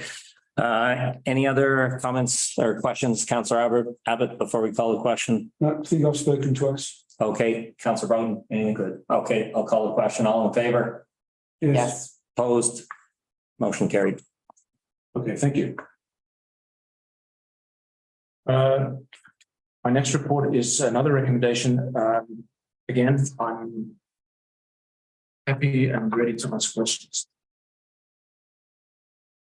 Okay, the motion was direct staff to remove the stop signs at the 3 rail crossings and institute signage, road marking, and vegetation maintenance as outlined in the ISL engineering memo, traffic operations review near the 3 rail crossings dated January 16th, 2023. Do we have a motion? Second. Okay, discussion. Okay, speaking against the motion, I'd actually like to table the motion until we have a bit more information on it. I'm not completely familiar what suggestions are in terms of the stop signs that are going to be put in. I'm not clear on where the ones that are returned. There's stop signs and cross signs. Is that correct? Not sure what. No. I mean, it's the table summarizes the recommendation. Right. Just to take one step back up. Yeah. Transport Canada has told us that you do not put stop signs at a controlled railway crossing. It's like putting a stop sign at a traffic light. Which one prevails if the light's green? Do you stop or do you go? Same deal at a railroad crossing. If the light is red, flashing, and with a bell, depending on which crossing or crossing standard it is, then you stop there. And there's stop bars, and the ISL report recommends what the stop bars look like and where they're placed and so on. So we just touch on stop bars, because that was confusing the first time I read it. I thought we were talking about arms, mechanic arms. No, these are just stripped. But they're not like a speed bump, but they're not great. No. They're just paint. So the dimensions they describe a certain width. It's just a paint, stripe of paint. Stripe of paint. It's a double bar that you see in front of all railroad. Okay. Yeah, to emoji. Is this not also a requirement? Like we were, last council, we were told we did not have a choice. These signs have to go, no matter how much we want them. That is. We don't have a choice. The pragmatic answer is yes. The political answer is no. I don't know about the political answer, not being a politician, but this time. But the ISL report was requested to see what it is that we would do to accommodate the fact that we've been ordered to remove these stop signs. And the ISL report is pretty comprehensive. I did have to go around and around with them on some things, my understanding in some cases, and mistakes that they've made in others. For example, they say that we need to have a stop sign exiting the Lions Bay Beach parking lot because there isn't one right now. And they said it's in this diagram here where they show where it's in the street. Down at Brunswick, that three-leg intersection needs to have stops. These guys, I think somebody had a really cushy job. They sat there under an umbrella for a week counting cars. I think it was a fairly young engineer, but that's what they did. And that information is what's happening at Brunswick, stops there and there. At Lions Bay Avenue, the recommendation is to put a stop on the road coming up from the marina, and at a certain point where you have sight line to the crossing, a stop, more or less where the beach driveway goes in there. Yeah. There's one further wrinkle is that, and at the exit to the Bay parking lot, there's a further wrinkle that doesn't affect the recommendation or the need to remove the stop signs, and that is that we just, as I noted in my report, the day I produced this report, we got a further order from Transport Canada, not order, advisory, that they were going to install 2 more stop signals, red lights. I could not get a straight answer from them if that was going to be on the existing poles or if that was going to be up the street. I fear it might be up the street because of the bend of the street. Mm-hmm. You don't get enough warning if you don't hear the bell. There's no arms, obviously, at the Lions Bay Avenue intersection that they may be putting yellow flashers up the road. I will resist that tooth and nail. That has no place on Lions Bay Avenue. Yeah. Okay. At most, what we will, this is a more discretionary project, and it's being done by CN at Transport Canada order, but it's a CN project. I could live with another set of red flashes on the poles at the crossing, but that doesn't remove the need to remove the stop signs. Okay. Councillor Reuter, do you have any questions? Yes, I recall this coming up during the previous council. I think the budgeted amount for this study was 17,000. I don't know what it came in at. And unfortunately, now we have a study that is before us that we need to observe. Seems to me that we would have been better off to remove the stop signs back then. But I guess there's no option but to go ahead. And I did want to ask if there's some sort of, I can't find it right now, but some contribution, I presume that we're in for on the, if they put in additional lights and signals, so it would go beyond the minimal cost that is quoted here? That's correct. If the lights are going in, if CN is successful in receiving a Transport Canada grant, our share will be $28,000. And if they don't get the grant, our share, which is a 50-50 share, will be $56,000. So I'm seeing here a figure of 47,000. So where are we getting the 28? From the note that I received from CN. That was, as I said, that was on the day that I produced the report. It's a separate project that's out of budget. When it comes about, I suspect it won't happen this year. These things move slow. They're still waiting to hear from Transport Canada if they're getting the grant, which is a 50% grant. I don't think that we will need to redo a budget item for that, either 28 or 56 this year. But again. Okay. Councillor Cunliffe, before we come back to Councillor Broughton, any questions? No, I mean, I just know we're between a rock and a hard place. Those signs are coming down. It's a federal. That's correct. I mean, that is the short answer. But we can actually make something good out of this. We can actually improve safety by implementing the recommendations of the engineering report that we commissioned. It's pity it costs so much, but that's what it costs. And now we know. And you know, I spoke at length to these people. They think traffic flow, and it's especially Lions Bay Ave. It's not a great intersection because the road coming out from the marina is a bit of a very complex, and it's a sharp turn of the railway. This, you know, they've given, as you see at the back, there's some pretty specific plans. Now we are having the lines repainted in just before the rains come, so late July, early August, and we'll have paint proof, so we can do this at the time. We wouldn't take the stop signs down until the paintwork was done. So in September. Okay, one final question before we call a question. Councillor Bowden. I think there's two issues here. One is the railroad tracks. There's no question that the lights stop cars so that people will not be hit by trains. I think that's one issue. The other issue is the complexity of the intersection, particularly on Lions Bay Avenue, where you have people coming down and sight lines are very, very challenging. You have children, you have over the sight line. To have a stop sign there makes infinite sense for safety. Where? Before the railroad track. You mean on the coming railroad down, track? coming down. Where you're currently. As you come to the railroad track, prior to going over the railroad track and turning right onto Lions Bay Avenue. Okay, what happens weekends is people come down, drive slowly to the end of Lions Bay Avenue, turn around, and then drive back at some speed. And then that's a very complex intersection. They suggesting the existing stop sign should stay. Yes. I think it's just being explained. We don't have this option anymore. So Yeah. just back up a little bit. So on the previous council, yes, I feel the pain of Marcus's point that we spent $17,000. That not everyone in council agreed with that.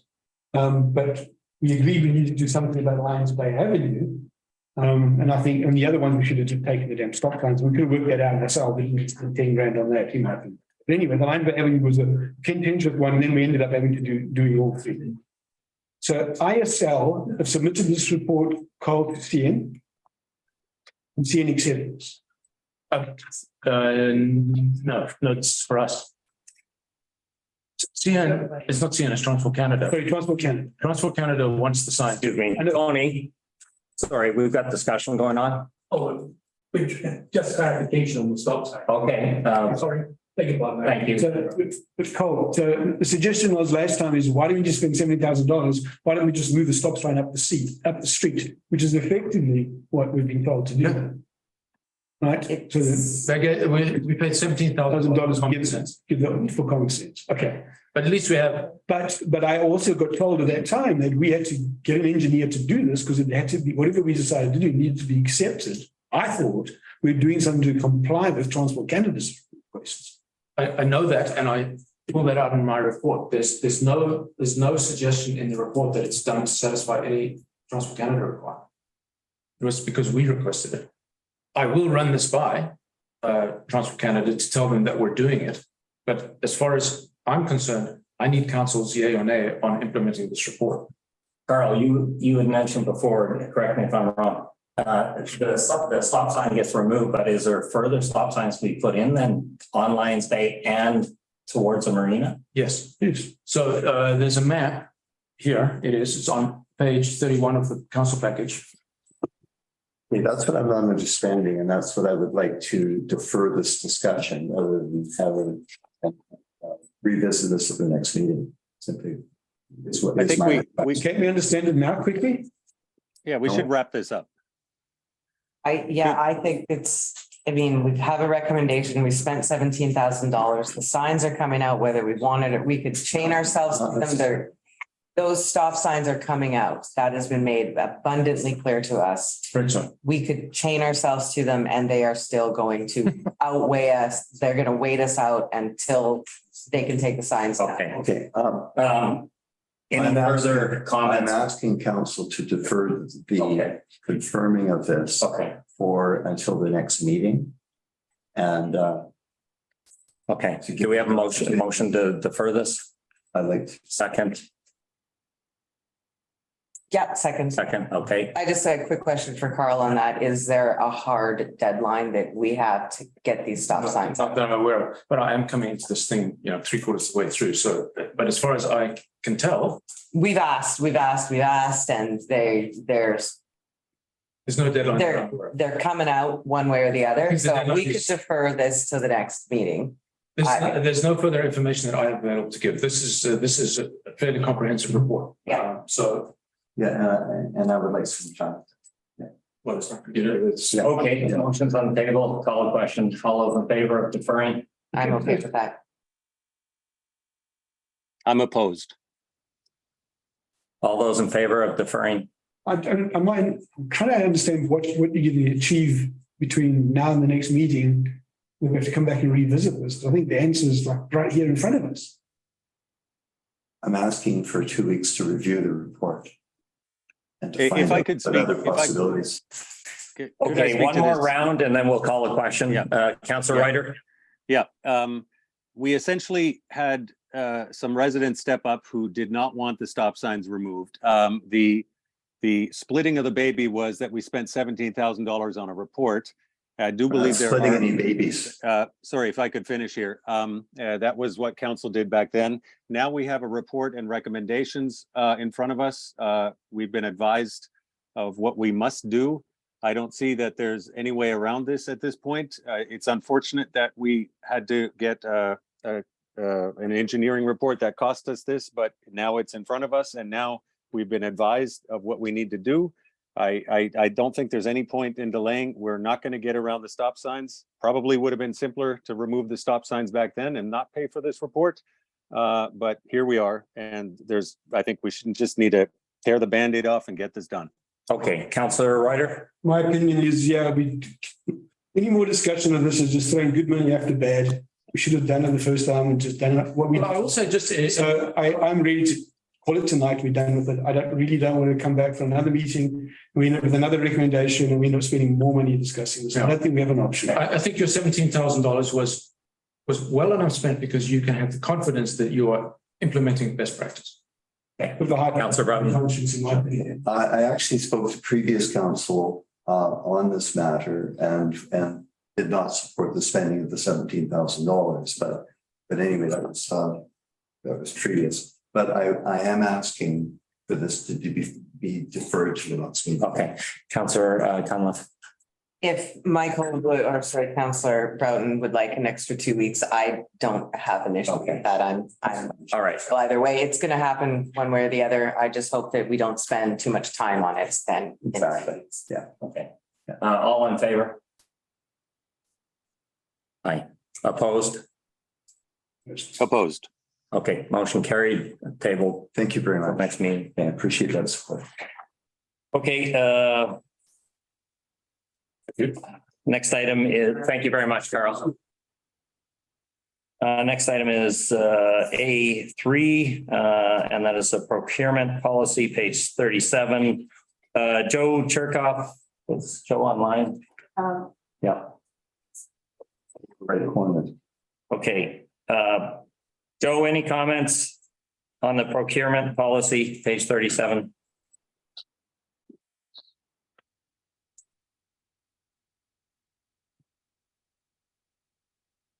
You're on mute, Joe, I think if you are trying to speak.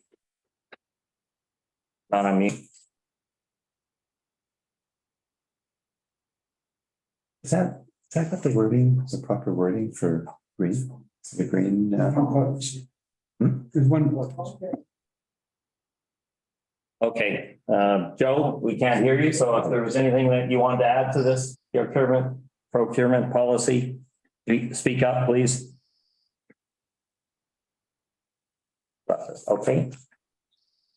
Neville, I think this was part of the Neville and Councillor Broughton. This was part of the Lions Bay Beach suggestion, was it? Well, that was from 3 different reports. It wasn't just about Lions Bay Beach. That was also last time. Highlighted it. And only dealt with one.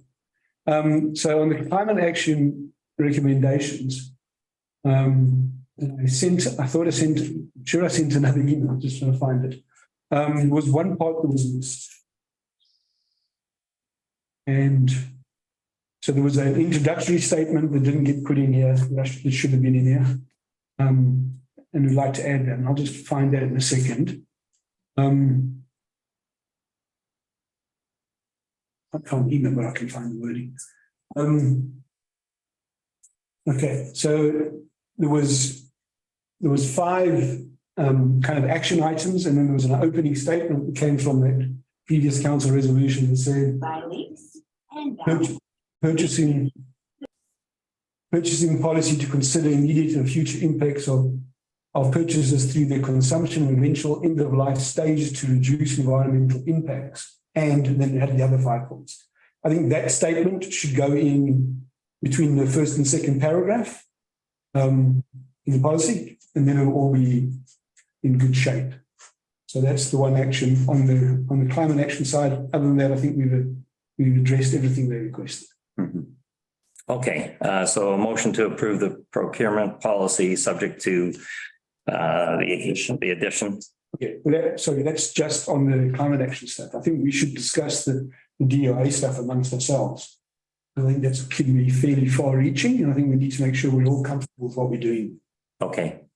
Why don't we have a motion to discuss then? And sure. Second. Okay, we'll go around the table. Speakers list. I'll put you first, Councillor Abbott and Councillor Broughton, second on the list. And there was just there on 1.4, it says pre-qualified butters. Oh, yeah. I think we want to correct that. To bidders. Yeah. Maybe, yeah. Okay. Why don't you go first? Any other additions, Councillor Cunliffe? Not that I can see it. It's okay. Councillor Abbott? I've got no other additions to the verbiage, but I do want to discuss, well, actually, hang on. On item 5, it's unfortunate Joe's not here, but anyway, on item 5.3. on there. I think he's left the room. Oh. Don't jerk off. Are you there? You're on mute if you are.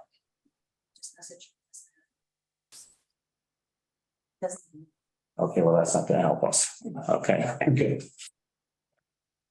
Okay, I think there's 5.3, the exemptions to the policy, 5.3, I'll just read it.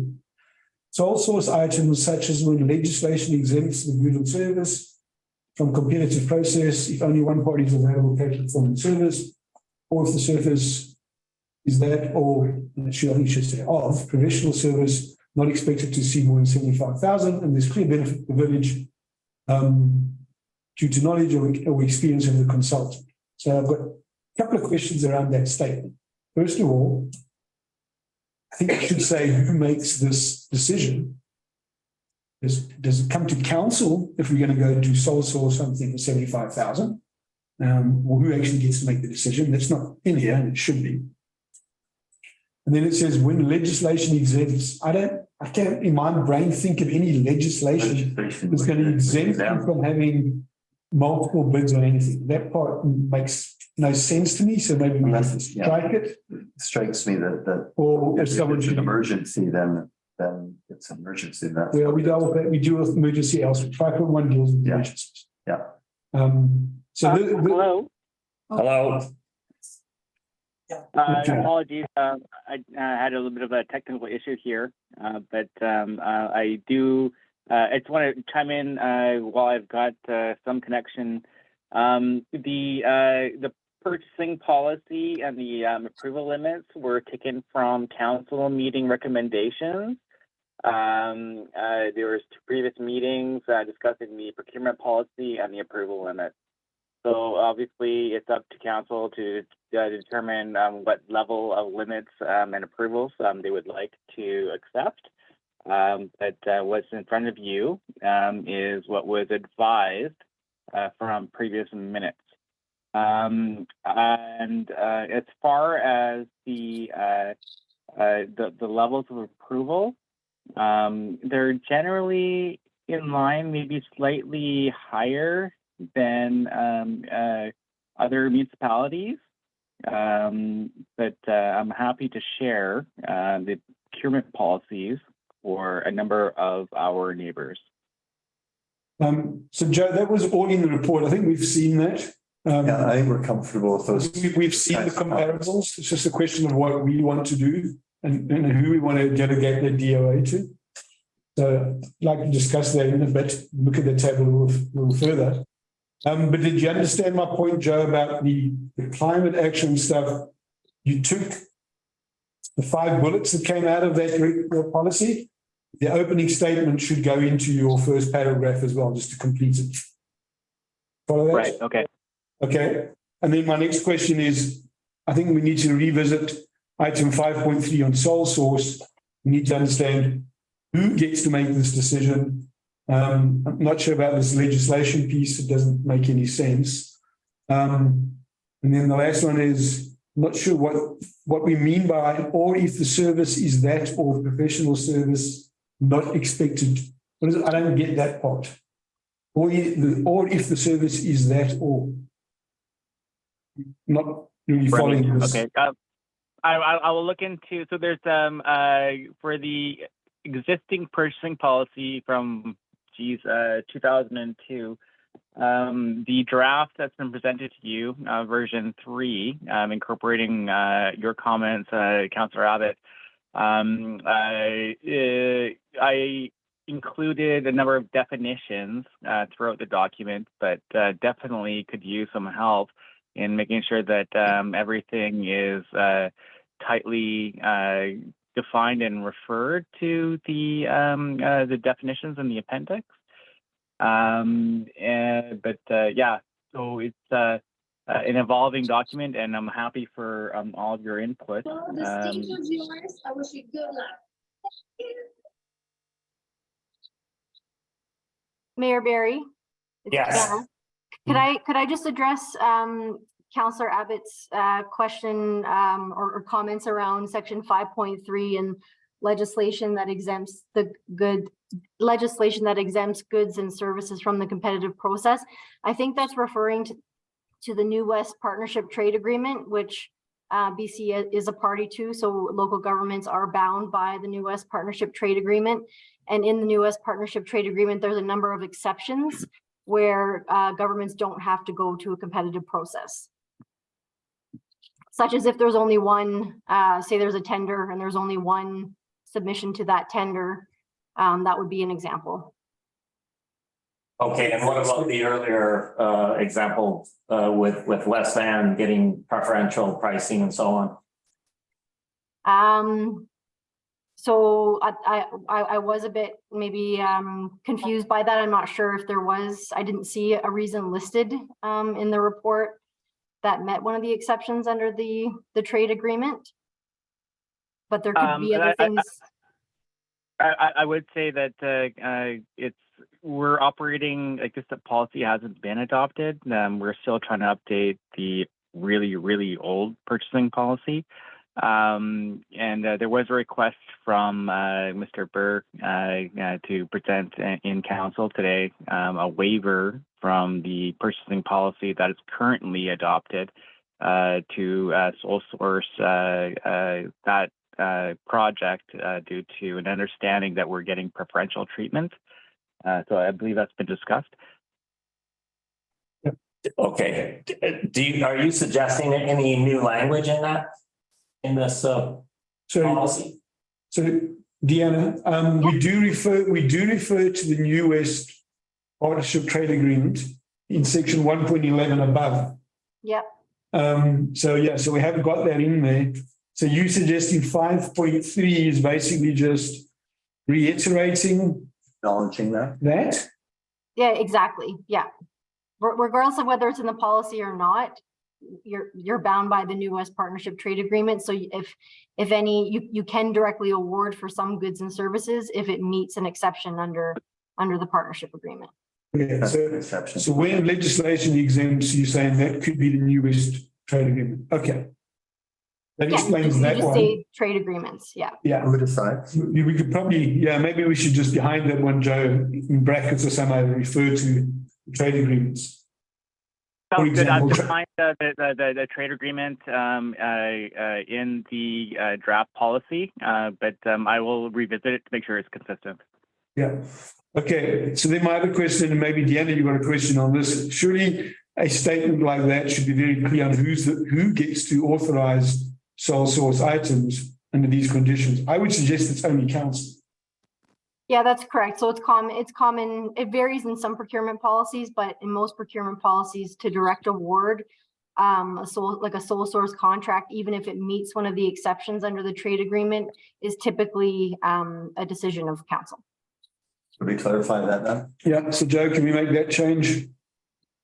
Yeah, so I've clarified in the definitions in the appendix, direct award is defined. So I will update the table for the procurement policy that a direct award would be approved by council in accordance with the trade agreement. I just as a background, that procurement policy was taken from the municipality of Squamish as of the most recent implemented policy last year. Yeah. Okay. So yeah, Joe, so I do see direct award being defined.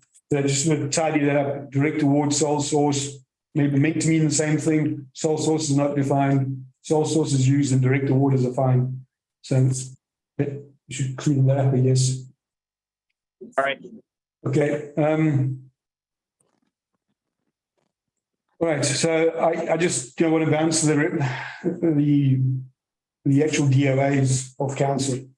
So the first one is under $10,000. And these are the DOAs. These are the procedures and the values. So under $10,000. Can be a direct award, no written quotes, best price effort, one authorized staff based on professional judgment. Are we happy that $10,000 used to be $2,000? Other municipalities with comparables vary between 2 and 10. 5 probably seems to be the most common number. But does council feel that, I'm not sure that $10,000 is that insignificant to us? That it should at least be some competitive pricing. Councillor Abbott, I did have some discussion with Councillor Broughton. That was the approval limits for authorization of payments were brought up in previous council minutes. I believe I did copy you on my email for the dates of those council meetings. So the current draft reflects the minutes from the council. Obviously, if there's a discussion here, these are comparables with other small communities. But it's so that's where it's come from. But is that what we want it to be? Yes, but we've never discussed this at council. We've never approved these DOs. They start off as a recommendation from the Beach Park Committee. We've seen the comparables. They've been to other council meetings, but we've never actually, unless someone's remind me I'm wrong, discussed these and agreed this is the values we want. Why don't we go around the room? Councillor Abbott, what's your feelings on these? And this was a suggestion, was it, that came out of the Lions Bay Beach Park Committee? Largely. Okay, so why don't you, we'll go around the speakers list. Councillor Abbott, Councillor Broughton, Councillor Cunliffe, Councillor Reuter. Okay, go ahead. Okay. So I think 10,000 could be 5,000. Yeah. I think that's kind of high for just any one staff member to spend. On the second one, up to 25,000. I think it says no written quote required. $25,000. I'm sorry, I've got to see a written quote for that. And in my mind, we refer to the operations manager. We don't have an operations manager, so I'm suspecting that's meant to be the works yard manager. I think we should correct that. Yeah. Public Works Manager. Yeah, Public Works Manager. I'm assuming that's that. Up to $75,000 informal quotation. I'm not sure I get what an informal quotation is, and best price effort definition later. Yeah. Yeah, there was definition. Let me go see that. I didn't review the definition. Councillor Abbott and No, Councillor Broughton. there's no definition for informal quotation. We've got informal competitive bids.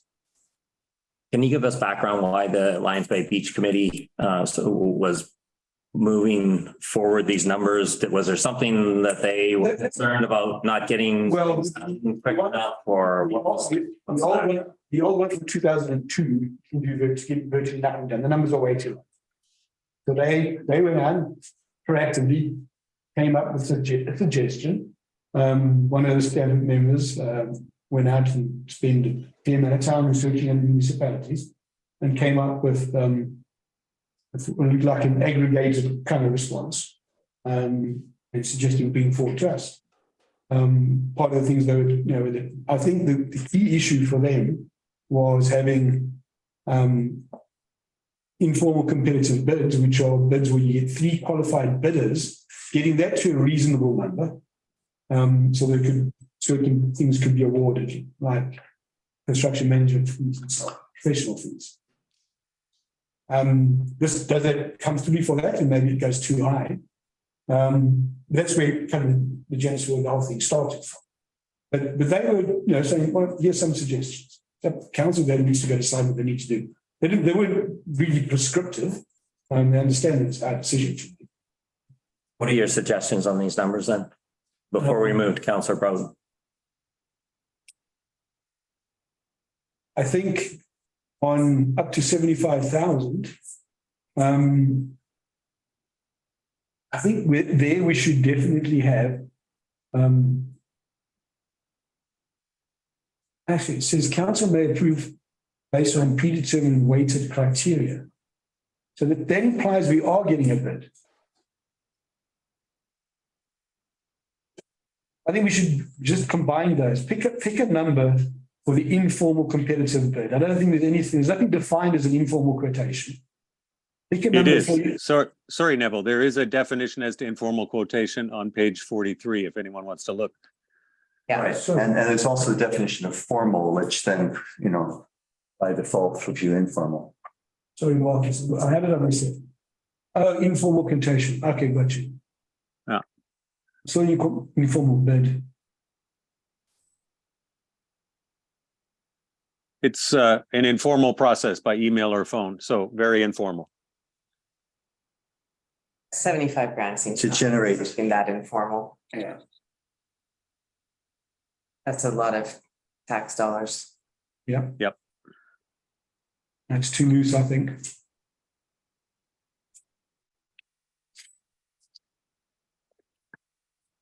I would get away with the informal quotation, just have The it. concern is not to, informal is formal needs to go to BC bid, right?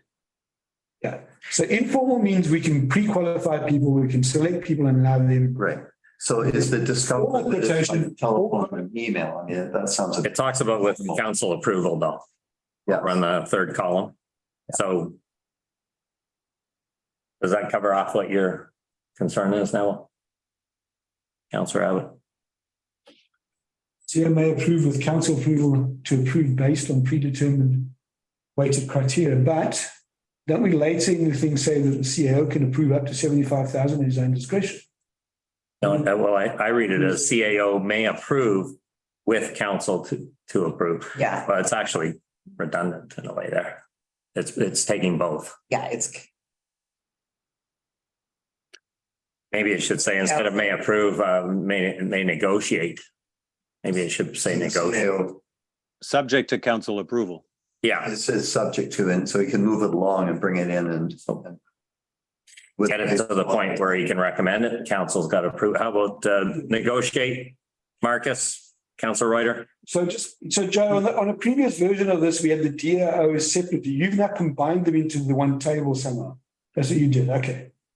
Yeah, that's so on your recommendation, I added the table for the evaluation criteria. You'd mentioned that the best practice is to have some sort of weighted average measurement when procuring, and so that's what's in there. What is a blank is what the criteria are, what your risk or your matrix is, in determining what the factors are and how you weight them. I believe you'd mentioned that you'd like to discuss that in council. So Joe, just to be clear, if I can jump in here, weighted criteria has no definition. Is that right? Yeah, that's correct. It's it is not defined, and there is no table to determine what the weighted average factor would be. I have looked at a few other municipalities. Typically, what they're showing in their matrix is the combination of social value, cost benefit, and alignment with the goals of the municipality. So I'm happy to share the examples that I have, but when you're talking about actually defining the risk or the weighted average calculation, it's going to have to come from council and put forth their values on how they would like to measure contract bids. Would this be project specific? I mean. Okay, Councillor Cunliffe, any comments? I think it needs actually more discussion. Yeah. I'm not sure if we're really prepared to dive into it this deep tonight. Like, we could spend 2 or 3 hours on this. I agree with you. Can I make a suggestion? If this came from the Lions Bay Beach Park, some of the expertise that's on there, is it worth going back, Councillor Broughton, Councillor Abbott, and hashing through this to try to land on some recommendation that would streamline this? I think it's more a council decision, to be honest. I think we could do it. Whatever we come up is going to satisfy them. I mean, they were just, allowing us. The previous policy, they were just trying to facilitate to get it going. I don't think they particularly. I just think maybe if they had a recommendation that, because I know you have some expertise. This is widely a recommendation. This was. Deanna, is there? Could you have a look at this and maybe give us a suggestion of what you think? I mean, I don't know. My read of the room is we're not all comfortable with it. We haven't got this dialed in yet, and maybe we need more time. Yeah, I'm happy to do that. I think I did provide some examples to staff, and I know he's noted a couple of examples that I've also looked at from Squamish. But I've gone through this exercise twice now with local governments in developing a new procurement policy. So yeah, I'm happy to maybe touch base with Joe and take a second look at it. Okay. Makes the most sense. Motion to table this then? Hang on a second. I just want to speak to this here because I haven't yet. So I would suggest that we give, it seems to me we're not ready to move, but we should give Joe some instructions. So we have at the front in terms of the green lens, I would suggest that the bullet point there, CAO may approve with council to approve based on predetermined weighted criteria, that should simply read council to approve. And that we give Joe some dollar figures in the left-hand column so that we've got something to chew on when he comes back the next time. So let's get this done here. The under 10,000, Neville, you'd suggested 5. I'm good with that. Let's go down column by column. I think Deanna's going to come back. Deanna, what were you going to contribute? Were you going to come back with any industry standards or? I was going to touch base with Joe. I mean, I think he's done some of the work in terms of the column that he set up with the amounts. It does vary. Like, it has to be what council feels comfortable with in terms of the level of comfort you have with the amount that you're comfortable with staff approving and signing off on in terms of purchasing a procurement, and then also what you expect in terms of whether it be an informal quote or a competitive process, and some of that is also dictated in the trade agreement. But I will say, having gone through this exercise and looked at more procurement policies than I ever want to have to look at again, there are some best practices and commonalities in terms of not necessarily amounts. Again, that's council's discretion in terms of what you're comfortable with, but in terms of what type of process should be associated with certain levels of amounts. So again, I'm happy to touch base with Joe and just kind of take a look at the policy again and take a look at some of the best practices that are out there But if council wants to provide some additional input and feedback for Joe to consider as well, it's fine. I think it would Councillor be Cunliffe. helpful if you went through what those criteria were, and then once we saw, then we could kind of put in a dollar figures that we're comfortable with. Sure. That makes sense to me. I don't know. All right. I would agree with that. I would also add this sort of format was, as my understanding was, it came from the beach committee and some of the experts on that were trying to move that project forward as quickly as possible without. It's not holding up a project. Okay, perfect. That's all. That was my question. Okay. I'm fine with tabling this and having Deanna and Joe look at it closer with. I think we want to get it nailed soon. One final Another. note is the designate in the appendix is at the very end of the alphabetical list, and it Seems odd. should be moved to the Ds. That's just housekeeping, but Yeah. Okay, motion table, yes. second, all in favor? Opposed? Carried. Okay. Okay, next item B1, Mayor. There's nothing particular other than just to comment about, I'll respond on some of the other questions and later in the agenda. However, I think, and we covered it earlier, Phil Fulkerson's feedback in that this was a big warning sign, and I think the village can benefit from the experience, and so lots of areas that we can review, and that'll happen at the next emergency meeting. So, okay. Move to the next item, council C item, plat building updates. One second here, please. One second. What about the org chart that you had produced there, Ken? Do you want to speak to that?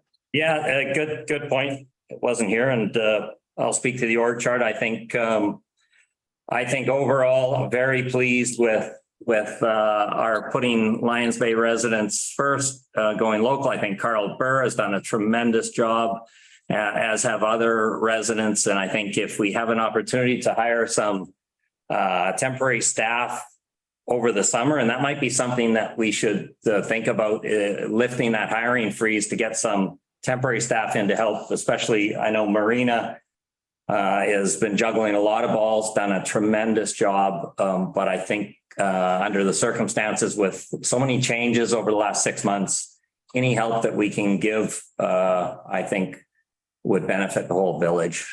So before you go any further, Ken, I'm just wondering under what authority and direction you have produced this org chart. It's a complete rework of our organizational structure. Council has had no input into this. It seems to me to be at a fundamental level, not authorized, not contributed to by council, and it's completely arbitrary. And I'd ask under what authority this has been produced. Well, I have moved into the office over the last few days, and what I would say is that org chart is basically what the staff looks like right now. And any suggestions you have, Marcus, or other councillors, by all means, we're all here to help this village and to further the best interest of the village. So this isn't a dictator at the top of the food chain. This is a mayor that's been thrust into a position that the provincial advisors have said you need to step in and help out. So by all means, Marcus, if you have some suggestions, please put them forth. Well, I would say this is that speaking in terms of thrusting, that this certainly is a thrust. I mean, it's here in our agenda. It's been published in the village update. It's a complete rework of our organizational structure, and that it should be, I would move, struck. So what are you opposed to? Excuse me, can I finish here, please? I think this is an overreach and an attempt to cement something in, and that this should be struck, and that it should come before council, and that council moves this forward as opposed to one member of council. Okay, I'm going to go around the speaker list. Councillor Broughton, then we'll go to Councillor Abbott, and then Councillor Cunliffe. So Councillor Broughton. Okay, I think we just went through minutes couple of hours ago at this point, but where there was a request for an organizational chart to be produced so that we could have some understanding of where things were at. I'm not seeing this as written in stone. It's reflecting what we have right at the moment. The suggestion that I'm hearing, we have put in place technically a hiring freeze as such, and I'm certainly supportive of that because in terms of hiring permanent, making a commitment to a permanent staffing, I would like to maintain some flexibility to see in terms of what our organizational needs are and how we can best meet them. And what I'm hearing right now is that it's seeming very appropriate to, if we could get some summer staff, it would not be a long-term commitment.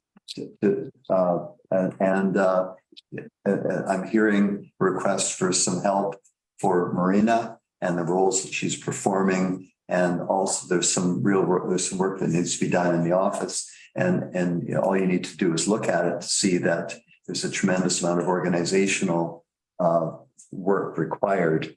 And that should not be through the hiring of full-time, you know, ongoing staffing. If we can do some short-term summer staffing to move us along and put us in a position of really understanding exactly how we want to organize. We're looking at hiring a chief administrative officer, and that person is going to want to is going to bring ideas, and in discussion with council, I hope we'll make some very creative suggestions as to the best operation in the village. Okay, Councillor Cunliffe. So if we're looking at this as this is just an outline of where we stand now, and it's a fluid document, there's nothing, as Michael said, carved in stone. It's just information. That's all it was meant. There was nothing more than that. And my comment on, a seasonal or temporary person to help alleviate Marina's duties is that I would certainly support that she is fully engaged in that process. Yes. That she is the person that interviews the person that she should be working for, gets to vet the applicants, because if we're hiring somebody for her benefit, then they need to mesh. And that's just seems like a good start point from my perspective. Yeah. Marina and I had that discussion because I've been in the office seeing, the stress level and asking her, how can we help you out? And by all means, Marina, you can confirm. I said you need to be involved in that process. And it was also mentioned that there was a couple temporary, and I think they were sort of students that may be available that we had put on hold here. I would love to see them, especially because they're local and they're students, and it would be temporary, to bring them in and alleviate some of the stress. And hopefully things are under control. I know our provincial advisor said, look, one of the things on the weekend was get that office in order, because that just helps people, and I think they're just closing in. So any help, that's information purposes. Did we not also in the hiring freeze, did we not state that it could be revisited in the case that we did want? It's not like it's pretty simple to go back and relook at that. Until rescinded by council. Yeah. Yes. So that seems fairly simple. And this is where we stand. Okay. New CAO is going to come in and could entirely. Would you want to rescind that for this temporary help for the summer? Or do you want to wait for a CAO, temporary CAO? Or why maybe a temporary CAO, or if we. I guess this is a question we should bring up at the next meeting. Okay. So we can have a chance to kind of have more of a discussion to assess the need. How many hours do we really need? Is this somebody we want to bring in for 72 hours just to clean up a bunch of boxes and stuff? And then if there's something more technical, then we need to specifically ask Marina, what do we need to take off your plate? It's pretty low hanging fruit that we can find somebody for. So we're not looking for seriously qualified applicants because we know Yeah. it is problematic trying to hire. And I think we're on the same page because I asked Marina to just put down the activities that she has underway and activities that she would feel comfortable offloading. Yeah. So until we know what we're hiring, then we keep the hiring freeze in place. That would be nice. Okay, let's put that on the next agenda then. Do we know generally what we're hiring? Or it's a summer student to assist in sort of. I think we need to define, I mean, it could be Define somebody the- that just is gonna come in and organize and clean up. And that's literally housekeeping. And then if there's somebody we would like to address parking complaints or whatever it is that's taking too much of your time, that is a simpler task than the technical stuff that you really do need to sink your teeth into. Okay, why don't we put that on the next agenda and we can have a discussion? Okay, any other comments? I haven't got a chance to speak yet. Apologies. Sorry. Councillor Abbott. Got a bit of a word ball, but I would like to go back to anything. Okay, so I would start on my thoughts were kind of with Marcus at the beginning of this. It was presented as what we'd asked for, which was to create a new org chart. But I'm understanding this is not a new org chart. It's a current situation. The new org chart needs to be done with council involvement and collaboration. This is the current state of affairs. But it also has other things on it. So it has vacant positions that actually this has actually added full-time equivalents to our current org chart. And this council have always said they want to look at, and I think it's come from various places, look at our org chart with, is it right sized and can we cut back on it? And this chart actually adds lines. Right? So I think we've always agreed that we need that discussion on, do we want to combine some positions like some of the other smaller communities, or do we want a full-time CAO? So I'm fully on board on it. Okay. So we've added a controller and a CFO on this org chart. We've added a position. The other question I've got is it refers to all the bylaw as temporary. The bylaw guys aren't temporary. One of them is full-time. And the reason is through the full year. And the reason that's in place is because in previous council, we realized that parking issues didn't stop when the schools went back in September. They were just as bad on any sunny day in winter. So is that just a mistake? That's a mistake. So I was looking at this as a suggested changes, but it's not. Okay. No. It's just, their current state of affairs. Like an attempt to document what we have. There's no intention to accept. No intention. Okay. It's just there for discussion and. My other comment is, I'm all good for employing locals, but we need municipally experienced people right now in this org chart. And this idea we're just going to keep employing locals. I get it, all things being equal, bring on the local. Giving the local an opportunity if things are close to equal, but we can't have everyone being unexperienced. And that's a big issue we've got. So we need to look at it from that point of view. When we look at this, we decide we get, priority number one is to get qualified people.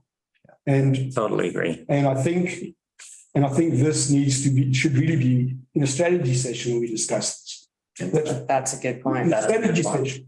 This is a strategy discussion. Right. Not something that should just be peering. We should have this on this for the 25th. Yeah, it's definitely discussion. Okay. Okay. All right. Move on to council. Item number C. I just would like to acknowledge though that yes, we're looking to hire local where possible, certainly looking to hire municipal experience. Currently 37% of the municipal positions are vacant or posted. And so the reality of getting experienced people is diminished. So what we need to find is the best people we can, provide as much municipal support as we possibly can, and work with what we have, and work wisely in that. And certainly it's been tremendously helpful to have both Randy Deal and Deanna Campbell involved to at the other end of the phone for our staff. you sort of jogged part of the reason I put it in there is keeping our current staff. And look, we've got one of our tremendous superstars in the meeting right now. With training. So we want to support our staff and make sure that they don't get burnt out and do what we can. So. So could I speak to this? I mean, this is all something I support, absolutely supporting staff. I think the municipally experienced staff is something that we absolutely need to focus on. But again, Michael, you had mentioned that there was in the minutes a call for an org chart. There was, but there was not a call for a completely reorganized org chart, which creates, without council approval, new positions. This has been the subject of much discussion. So again, this is something that should have been done by council in a strategy session and should not be presented in our documents, in an agenda, or in the village update as a fait accompli. It's an overreach, and I would ask that the mayor be more collaborative in the future on these kinds of issues. Okay, we'll look at this at the next strategy session. So thank you for everyone's input. We'll move on to council items. Clap building. Who in the council thinks they can talk to the Clap building? Certainly not me. Okay, I was looking farmer. Okay. I think we might have asked previously for a Clap building update. Yeah. But it needs to come from staff. Okay, And we don't have Carl here. I think the update from what I saw the correspondence is that there's been some positive development with interaction with Barrett and also Andrew Oliver and Carl Kerr. So from my perspective, I saw some email traffic that looked as though they needed to get together. I phoned them, said, fellas, do we need to get together and have a little powwow? They said, we're ahead of you. We've already met personally and we're all on the same page and we've resolved any questions that they had. So they resolved any questions they had. So is there going to be a scope change or not? There was, and when I say questions that they may have had, there was a little bit, from what I saw, a little bit of friction, whereas there was a situation where the team was not gelling.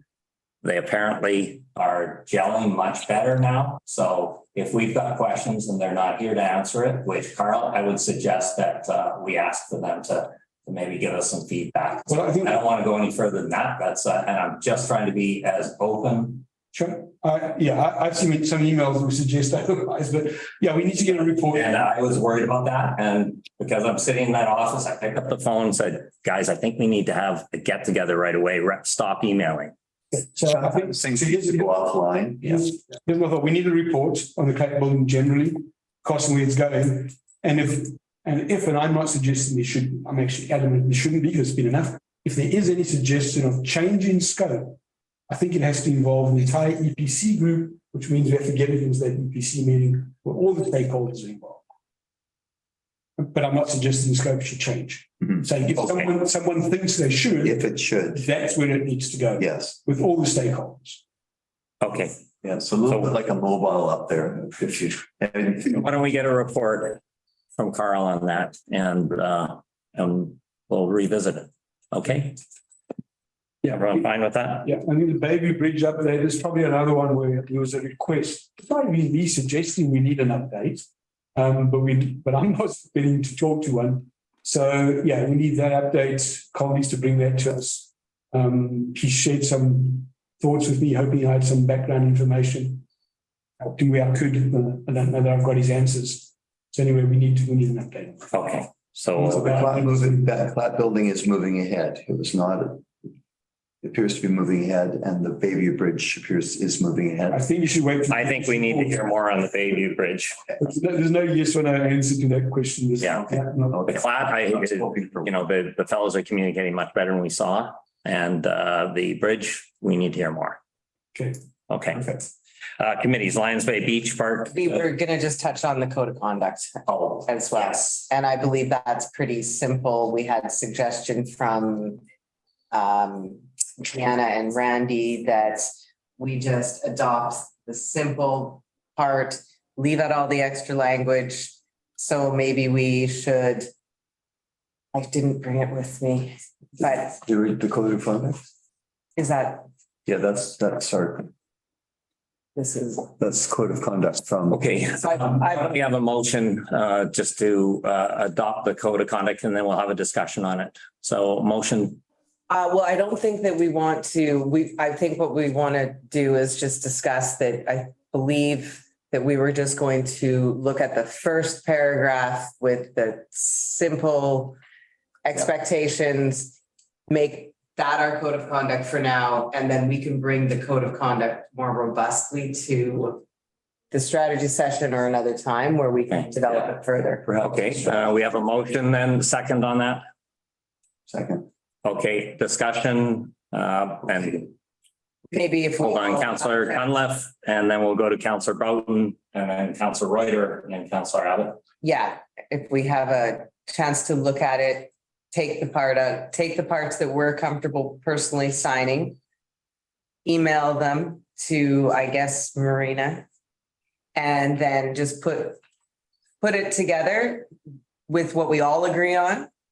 The parts we don't agree on, no need for discussion. We just sign the part we all agree on, and then we move forward with revisiting the code of conduct in the months to come. Okay, Councillor Broughton. Okay, my understanding from Sunday was that we agreed on basically the introduction, which was sort of a value statement. Yeah, essentially, And, yeah. and that with a minor bit of tweaking, that we would be prepared to sign that as a commitment to then move beyond that. Yeah. What I would suggest is that I just pull that first paragraph. If you wanted to circulate that, yeah. Tidy it up and distribute it to all of council, and to see if you are comfortable signing that, because my understanding of the intent that Randy suggested, my understanding was that we would sign it as a indicator of good faith. Correct, yes. Forward. Randy, I'll just, before I go to Councillor Reuter, do you have any comments on that? We of course, the code of conduct is important for our communication, and you had suggested that we sign the one that was in existence. Any comments on shortening it and just focusing on those areas that Councillor Cunliffe suggested?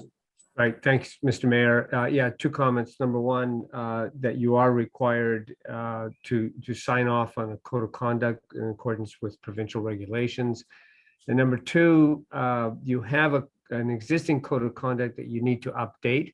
However, the recommendation that I have for you is that, look, I know you have some issues with the long form of your existing code of conduct.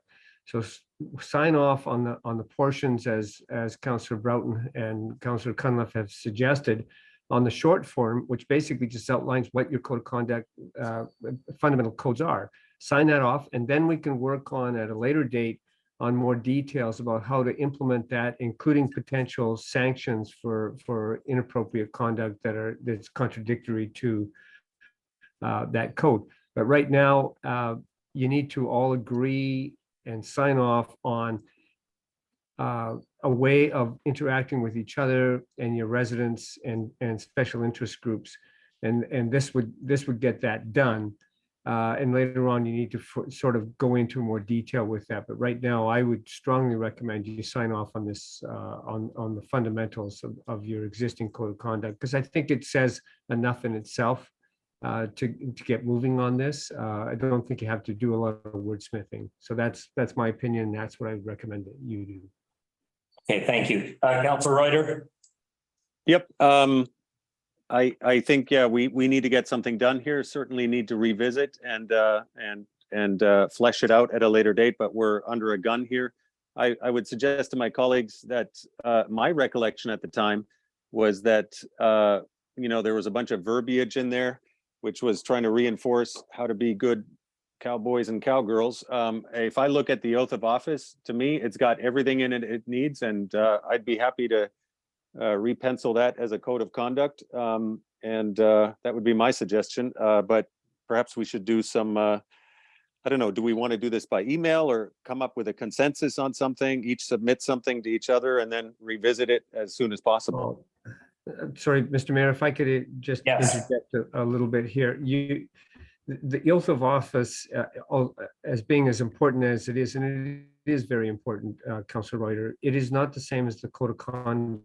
Your code of conduct is a separate document that is required by the province for you to sign off on. And the discussion on Sunday at your governance workshop was that you would get rid of the verbiage that was causing some concern for a lot of the members, and I understand that, and approve the fundamentals of what are the 5 codes of conduct that we're going to live by. And it's as simple as that. It doesn't need to be any more complicated than that. You did agree at the governance workshop to approve that at your open session today. You might have missed that because I know that you're having trouble coming in from where you are, but that was the decision at the time. I just want to clarify all that. Just a follow up, Randy, if I can. If one rewrote the points in the oath of office and rewrote it as a code of conduct, would that not contain all the essential items that we're required to live by? Behaving ethically, responsibly, et cetera, et cetera? Certainly it would, but you'd have to rewrite them as your code of conduct and sign it off. Correct. It's not just a matter of adopting the oath of office. You've already done that. You need to sign off on a specific code of conduct. So yeah, you could adopt all of those comments and put them into a new one, but that's not what you resolved to do on Sunday at your governance workshop. And it's up to you guys as whether or not you want to continue to do that. But right now, I think the decision on Sunday was that you were going to bring that forward as a good news story that the public, for the public, so that they understand that you're working on changing some things in how you interact with each other. And so that's where we are tonight. So if you choose to delay it and just and do some wordsmithing on the oath of office, that's fine. There's nothing wrong with that. But that wasn't what you resolved to do on Sunday. Okay, thank you, Randy. Councillor Abbott. Yeah, so in the beginning of the meeting, I said we needed it in front of us and we didn't have it. Michael had a copy, so he's passed it around the table. Kind of the way I remember it, I thought it was a little cleaner than what it is. But when I said we could just sign the first page, doesn't quite look that way. It looks like one paragraph A and paragraph C is what we signed. Let's introduce the 5 principles. I'm not sure the paragraph B is needed, but either way, I'm okay with that. I agreed with that on Sunday. And then you can go to the rest of it later. I don't know if you have it in front of you, Randy, or if you have good memory of it. I think that's what you're suggesting, the first 3 paragraphs are what we. Yeah, I'm sorry, Councillor Abbott. I don't have it in front of me right now. I was trying to call it up and I couldn't because of the way. Could I just clarify? The first paragraph is the introduction, and basically it says what the code of conduct is, and then it talks about how to apply and interpret it, and then it talks about the foundational principles and talks about them in more detail, and then it gives examples, and then it keeps over and over and over again. And I think what our intention was to have a very succinct the introduction, which is the executive summary, which we agreed to, that all the clauses of enforcement and so on, we weren't looking at this point. If I could read it as one paragraph, and I think it's. Go ahead. Sorry, Michael, can I just, before you do that, Sure. I think the idea is the foundational principles. Yes. Paragraph C, I think that's the one. Yeah, but they're listed here. They're listed in the paragraph. Okay. Well, Why don't you read it, Councillor? Okay. Can I just jump in here? I also don't have this in front of me. And of course, we want a good news story. I think we got to put this together. Everybody's got something in front of them. We're not signing off. Go ahead. Okay, we're going to go to Councillor Broughton. Then we'll go. I'll have a moment, and then we'll go to Councillor Cunliffe again. We'll add some order back. Paragraph 1 refers to the foundational principles. Paragraph section 3 puts talks about the foundational principles and in more detail. So it repeats and repeats and repeats. So if I could just read the one paragraph, I think it's rather than introduction, I would suggest that and I did this before as the meeting was starting tonight, that it's be a statement signed June 6, 2023 by this council. Obviously, the date may change now. As local elected and appointed representatives, bracket members, we recognize that responsible conduct is essential to providing good governance for the village of Lions Bay. We further recognize that responsible conduct is based on the foundational principles of integrity, accountability, respect, and leadership and collaboration. In order to fulfill our obligations and discharge our duties, we are required to conduct ourselves to the highest ethical standards by being active participants in ensuring that these foundational principles and high ethical standards of conduct are followed in all of our dealings with every person, including those with other members, staff, and the public. So that's a statement which I will be printing and emailing to all of council and asking them to endorse is what I would suggest. Okay. We were asked to sign this previously. Councillor Abbott has signed this, and I think Councillor Cunliffe had signed it on the last administration. Yes. Yes. And I passed on it last November, and regretfully, I wish I had signed it, and I wish all of us had signed it. So I am for signing either the complete document or a reduced portion of it, because I think this village deserves more than what we've given them over the last 6 months. And so I think we need to land on something as quick as possible so that we have some ground rules on how to communicate much better. So that's why I say, Councillor Cunliffe. I would just summarize that. I think, Michael, that's a great start point. Let's just get the simple thing together, and then we can we can talk about it in our strategy session and slate out some time of when we want to dive into it a little bit more. Okay. Councillor. Business that takes precedent. Yeah, I agree. Councillor Reuter. Councillor Reuter, you may be muted. Any further comments? Sorry, I was just saying that I think that Jamie's got it. That's the way to go, and I'm on board with that approach. Could I just point of information is for the gallery and others is that the code of conduct is on our village website, and if individuals wanted to look it up and see that how detailed and repetitive that it is, and have some understanding of what our discussion is here tonight. Okay. Do we have a motion to sign what Councillor wrote? Yeah. Apologies. It's been that way where sometimes you don't go. Yeah. Apologies. Okay. Okay, with where we're going with this. I like that idea. I do think if you add the first paragraph and the third paragraph, which just defines the foundational principles, and this whole thing's based on foundational principles. And it's less than a page long, and at least it gives some structure to it. So for those who can't see this, the foundational principles of integrity, respect, accountability, leadership, and cooperation are defined in the third paragraph in part C. So the introduction then is first. I'm good with that. Perfect. Okay.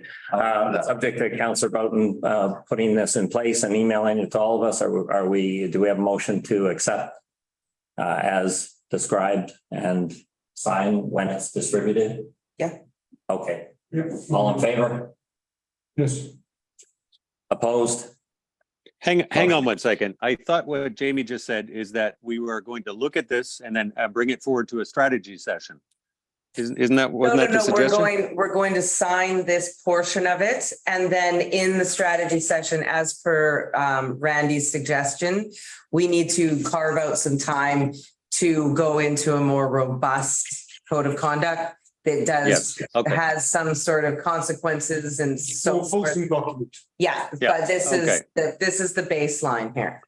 Okay, well, All I right. will vote with this subject to whatever comes before me. I mean, I have nothing in front of me. I don't know what's coming in, going to be in front of me. So I subject to approving what arrives. Perfect. Okay. Okay. Good, motion carried. Okay, There's no subject to motions. committee discussions. Just to be clear, hang on one second, Michael. Subject to whatever arrives. I'm not comfortable approving We're gonna get something there. You haven't seen it. without We'll get that. there. Yeah. Okay, got it. Okay, next item, committee discussions. Motion to discuss the committees. I think there was a motion, okay, second. All right, open the table, speaker list. Councillor Abbott, you go first. Councillor Broughton. Okay. And Councillor Reuter, and then Councillor Conlon. Okay, so there's two things listed here. There's one thing, the beach park thing that we done there. So we're talking about item D2 committee discussions, correct? Yes. Yes. Okay. Okay, so I did submit something to the agenda to be posted on Thursday. It was meant to be asking council to support me in creating a select committee for infrastructure.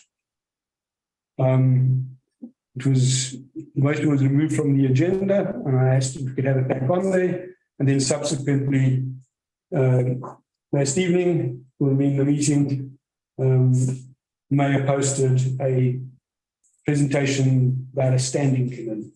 We've heard from the residents, who were involved in those meetings today, and I think their desire is fairly clear. And so earlier there was a suggestion, Ken, that you told me yesterday that the province had approved this, and then you asked what you meant by that. You referred to Deanna and Randy. So I do have a question for Deanna and Randy. Other than what you told us in the governance section, have you gone and vetted these documents in terms of reference? Is there more to it than that, or are we taking from what you said in the governance section, which I will remind everyone, you explained the difference between standing and select committees. There's no reason why this can't be a select committee. I get the general acceptance that long-term strategic committees are more often standing, but I think we have a very good reason to want to make this a select committee, given that we don't have an engineering department in this village. We're trying to get a lot of people, and a lot of people have stepped up. We want to get them all involved. So I have that resolution that I sent here, and you've all seen it. It was in the bottom of an email that I sent to you. And I'm prepared to read that. I intend to read that and ask for support on that. But I'm happy to, if you want to talk about this in general terms first, or if you want me to put my motion forward.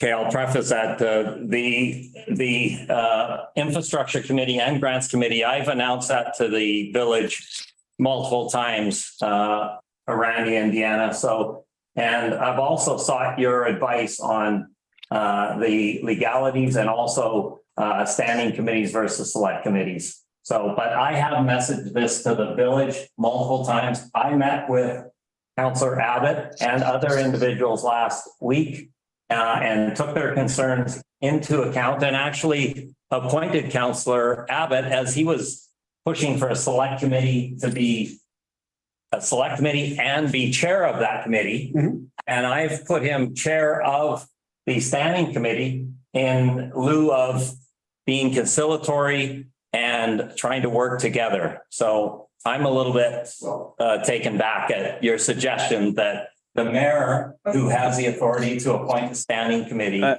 point of order. Point of order. A point of order. This is not the speaking order that was agreed to by the chair. Okay, let's go to Deanna. Sorry, can I just say, I'd like to say one thing to what you just said, Ken, and then get back to speaking. Yeah. You're accusing me of not being conciliatory. Conciliatory would at least have you told me you intended to do this. I never knew about this either till it's publicized, right? You never discussed any of this with me. You gave me a chance to tell you that I didn't think the resident members were going to go for this. Anyway, I'm done. Carry on. Okay, Deanna and Randy, if you'll step in, please, and just give your comments. Through the mayor to the rest of council. So Thank you. we provided guidance and advice on the types of committees that typically you'll see created in other local governments. So typically standing committees are they are under the legislation, of course, the authority of the mayor to establish standing committees and to appoint members to those committees. And then, of course, there's select committees that council may establish and appoint members to those committees. If you look at, there's about 166 municipalities in BC, so not everybody does it the same way. There's definitions around standing committees. They tend to be more long-term and operational in nature. Often you'll see standing committees that sort of align with departments in local governments, and then select committees are typically used for more short-term ad hoc matters to investigate or look into a particular matter for a limited period of time. Those are the common uses of those types of committees. However, I just want to make clear that it is absolutely at the discretion of mayor and council in terms of how you want to set up those committees and the best use of those committees. It varies across other local governments. I'm sure there's other local governments that may have infrastructure type committees that are select committees or advisory committees. So it's whatever works best for Lions Bay as an organization. And then, of course, the mayor does have that authority and the discretion to create standing committees. And then council has the discretion, the authority to create select committees. So my advice is neutral, objective, independent. It's just what we see is common in terms of other committees that are out there, but it is absolutely at the will and discretion of mayor in terms of standing committees and council in terms of select committees as to how you set those up. If I could just add to Deanna's comment, Mr. Mayor, if you would let me. Yes. Okay, so one of the fundamental differences, and Deanna, you're a lot more have a lot more expertise than I do in terms of the governance and legislative issues. But with a standing committee, I believe that half of the committee members have to be council members, which therefore makes the in my own opinion, the democratic issue of managing committees far more democratic in terms of you've got duly elected people that are sitting on the committee that are looking at long range issues and are more informed as councillors, and they should be over the long term. So with half the committee members being council members, they're far more up to steam in terms of the complexity of particularly infrastructure, but there's lots of other ones out there. But since we're talking about infrastructure, it's really important that council members be up to steam in terms of the challenges of infrastructure, and Lions Bay have lots of them. But that doesn't mean that that's the only model. You can go to a select committee as Deanna suggested, but what we're suggesting is that for long range, long-term problems in a more of a democratic process and council being informed of important costly issues, the standing committee might be a better way to go. But again, it's up to council to decide which way they want to go. Okay, thank you for that, Councillor Broughton. I think Deanna. Oh, sorry, Mayor Bear. I just also wanted to respond to Councillor Abbott's question about the terms of reference. So Mayor Barry did provide me with draft terms of references that had already been drafted by previous administration and just asked me to take a look at them and see if I would make any changes or improvements to them. I made very minor suggested changes to sort of key sections that you would typically see in a terms of reference around maintaining confidentiality, ensuring that there's staff support. Typically, you'll see with a standing committee, there's usually a designated staff person. For example, if it was a finance standing committee, usually the CFO would sort of be the staff liaison attached to that committee, providing advice and technical expertise. So that was my only role in just taking a look at the terms of reference and seeing if there were any like minor changes to make. Okay, Councillor Broughton. I'm sorry, Deanna, one question on what she just said. Okay, we've got a time limit on this, so one question, then we're going to move on because we're well past. Clarification what you just said. Deanna, there's one thing in those terms of reference, and I'm asking you whether you think it's necessary, and that is the statement that members of the committee serve at the pleasure of the mayor.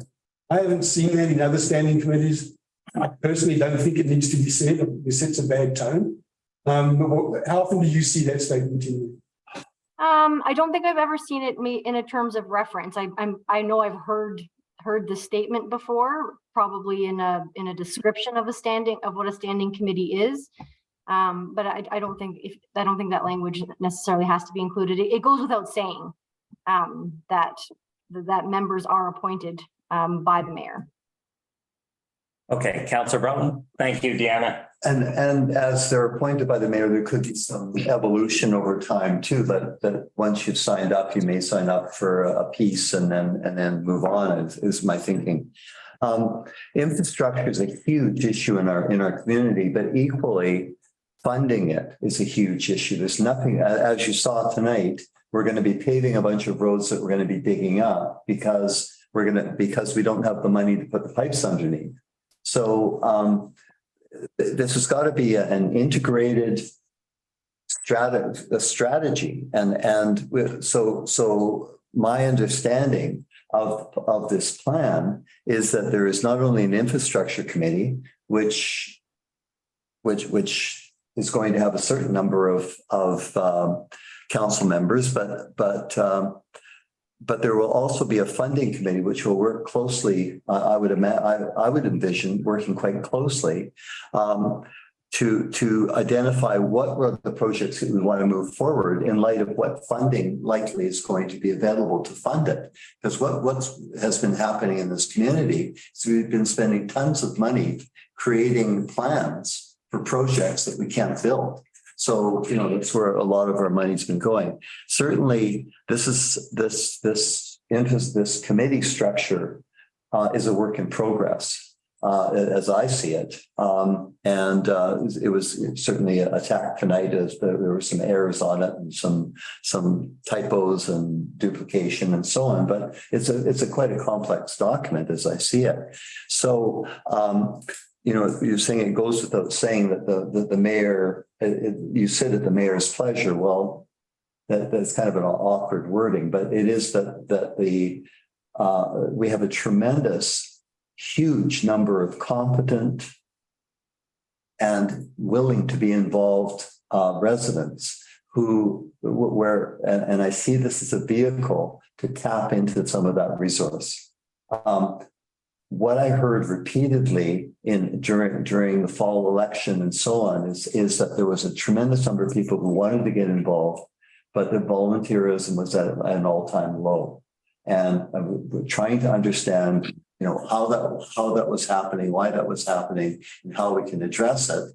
It's the people are prepared to be involved in areas where they really feel they can contribute, that they have expertise to contribute, that it will be valued, and that it might not be lifers involved in the project. They might get involved, take on a task, take it to completion, and then step aside. So I would see this committee with its working groups, and the key elements of this are the fact that there are working groups with specific areas of expertise, and whether it's water, whether it's roads, whether it's technology, what are we going to? One of the things that we are going to need in this community is a way of ensuring that all our resources are connected, and moving forward over the next decade. We're going to be able to monitor our water flows, be able to monitor a huge number of things, and so that's going to require technology and the expertise, and we have that in our community. In terms of communication and advantages to that. So anyway, I just think that this structure provides for the flexibility that we need, and it calls and rather than limiting anything, it is expanding the opportunity to involve people in areas that really matter to them. Okay, thank you, Councillor Broughton. Councillor Reuter. Yeah, we've heard you speak, Ken, about respecting volunteers. We have had the volunteers to the infrastructure committee stand up multiple times and advise earnestly that this should be a select committee. Yet you have gone out with a full page, spread about cementing in your standing committees. They've shown up tonight again. I cannot think of anything more disrespectful to the valuable volunteers who are willing to give of their time on this. I simply cannot understand why you won't back down on this standing committee autocracy. Honestly, Deanna has spoken of best use and whatever works best for the village. The residents have spoken. Michael, you spoke about volunteerism being at an all-time low when you were walking around. I did not observe that. And you spoke of the flexibility that we need. This is the flexibility that we need. This is the best use of this committee. We've heard from the participants multiple times. When are we going to stop? When are we going to start listening to them and respecting their recommendations and their desire to bring their expertise to the village? I fully support that this is a select committee. And Neville, if you'd be so kind, I would very much like to hear the motion that you put forward and be willing to second it. Okay, Councillor Cunliffe, any comments? Well, my comment is just to echo some of Marcus's, that this is the volunteers, the core volunteers that have spent years on this now standing committee, and they aren't happy with how it has functioned in the past. They're looking, the dysfunction became an issue. So, and out of respect of what the volunteers are asking for, I'm inclined to. A question for you, Deanna, if we were to appoint this as a select committee, as a trial, for example, give them a project and then revisit it in the future, is there any sort of issue changing from one to the other? Or is it just you dissolve one committee and you restart another? Is there some technicality to it that I'm naive of? Yeah, so I'm making the assumption that there is already an existing infrastructure committee that's been created by the mayor as a standing committee. So there exists a standing committee on infrastructure. Sorry to interrupt, Neville, could you just, the existing infrastructure. Sorry, we'll go around. Still, We'll just go. I just want to, because the last meeting, I think Neville said that we still technically, the existing infrastructure committee is still there. It was never formally dissolved. It just stopped meeting. Okay, yeah. Is that correct? That's correct. Okay, so as it stands now, it is a standing committee. So sorry, Mayor. Yeah, so you're correct. I think if you wanted it to be, if you wanted a select committee, you can't have a parallel. If you already have an existing standing committee, you can't create a parallel select committee. So you'd have to dissolve the standing committee and then council would establish select committee. And Deanna, to be clear, the members that are on that pre-existing standing committee are now the ones that have come before us multiple times asking for it to be a select committee. So I'm sure that they would be entirely happy with that move. We have another, there is about 12 or 13 people that have stepped forward on this. So Marcus, to characterize it, that a couple individuals are not happy with this in the last infrastructure committee, I don't think that's fair. But why don't we move through so Councillor Cunliffe, Councillor Reuter, you continue on if you'd like, or it'll be my speaking opportunity. You did interrupt him. Well, mischaracterization, I think it needed to be corrected. Well, I will reserve that for another moment. I would ask that Neville read out the motion. Before we do that, we're going around the table. I just had one more technical question about, so in order to achieve quorum, is there a quorum that's necessary for the standing committee? It's quorum necessary for every committee. It's normally 50% plus one. 50% plus one. Yeah. So how would the working groups function then? They don't need. I don't know what the working groups are informal. There's a explanation of them on the second page of the presentation. They're very informal. And what we've got from the feedback that I have when I've been out speaking to the community is volunteers are getting turned off by exactly what is undertaken tonight with this banter back and forth, and the committees being overly bureaucratic. It's just turning off residents. So this structure that I've proposed has been, can you please let me? If you insist, everyone only speaks on occasion, and you and I debate, and why do you get to speak in other people's place? Okay.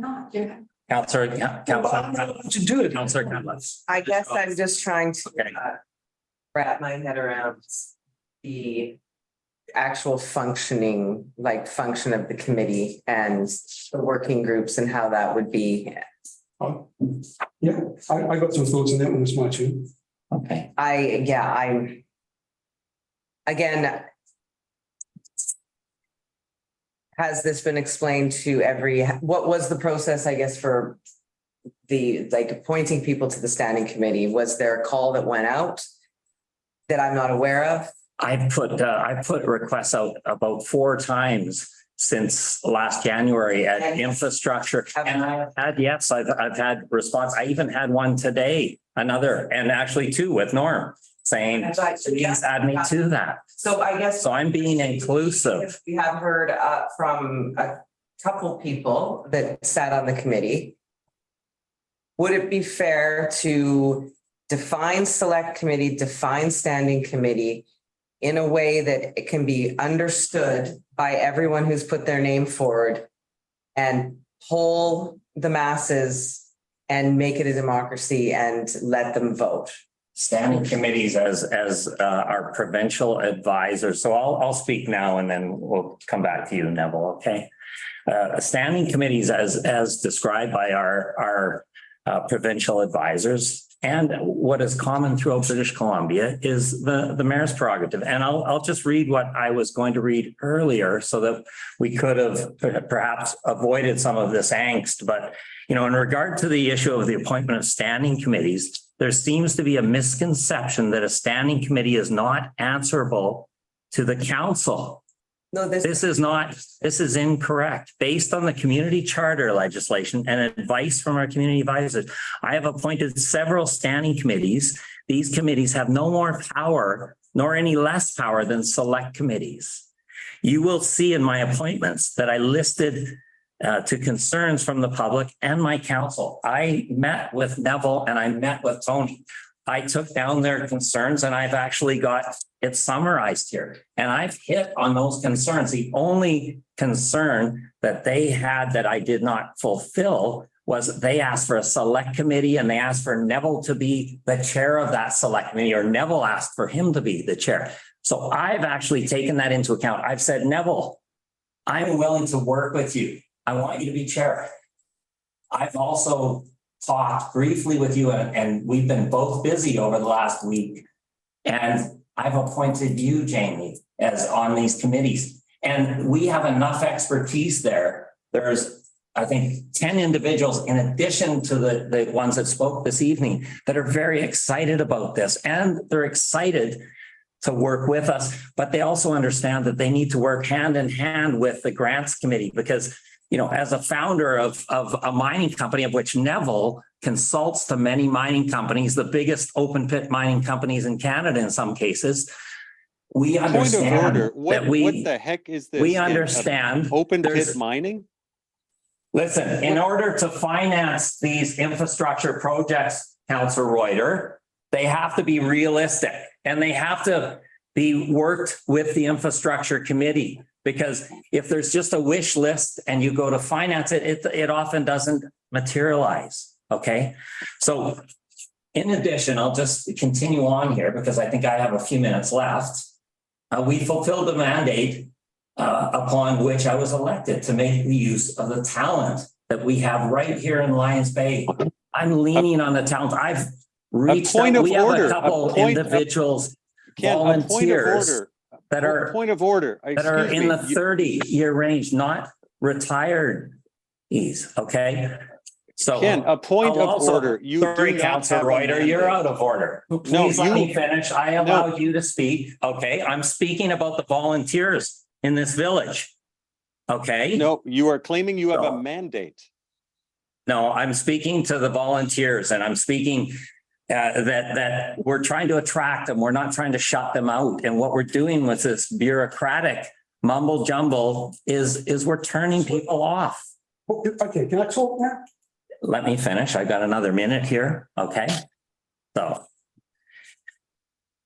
it is, as Deanna and Randy have said, there's 166 communities, majority, if not in the high 90s, I'm sure, and we'll get the numbers on that, have done standing committees. I've announced these standing committees since Christmas. I've now appointed members. I want you to join and I want you to be part of this.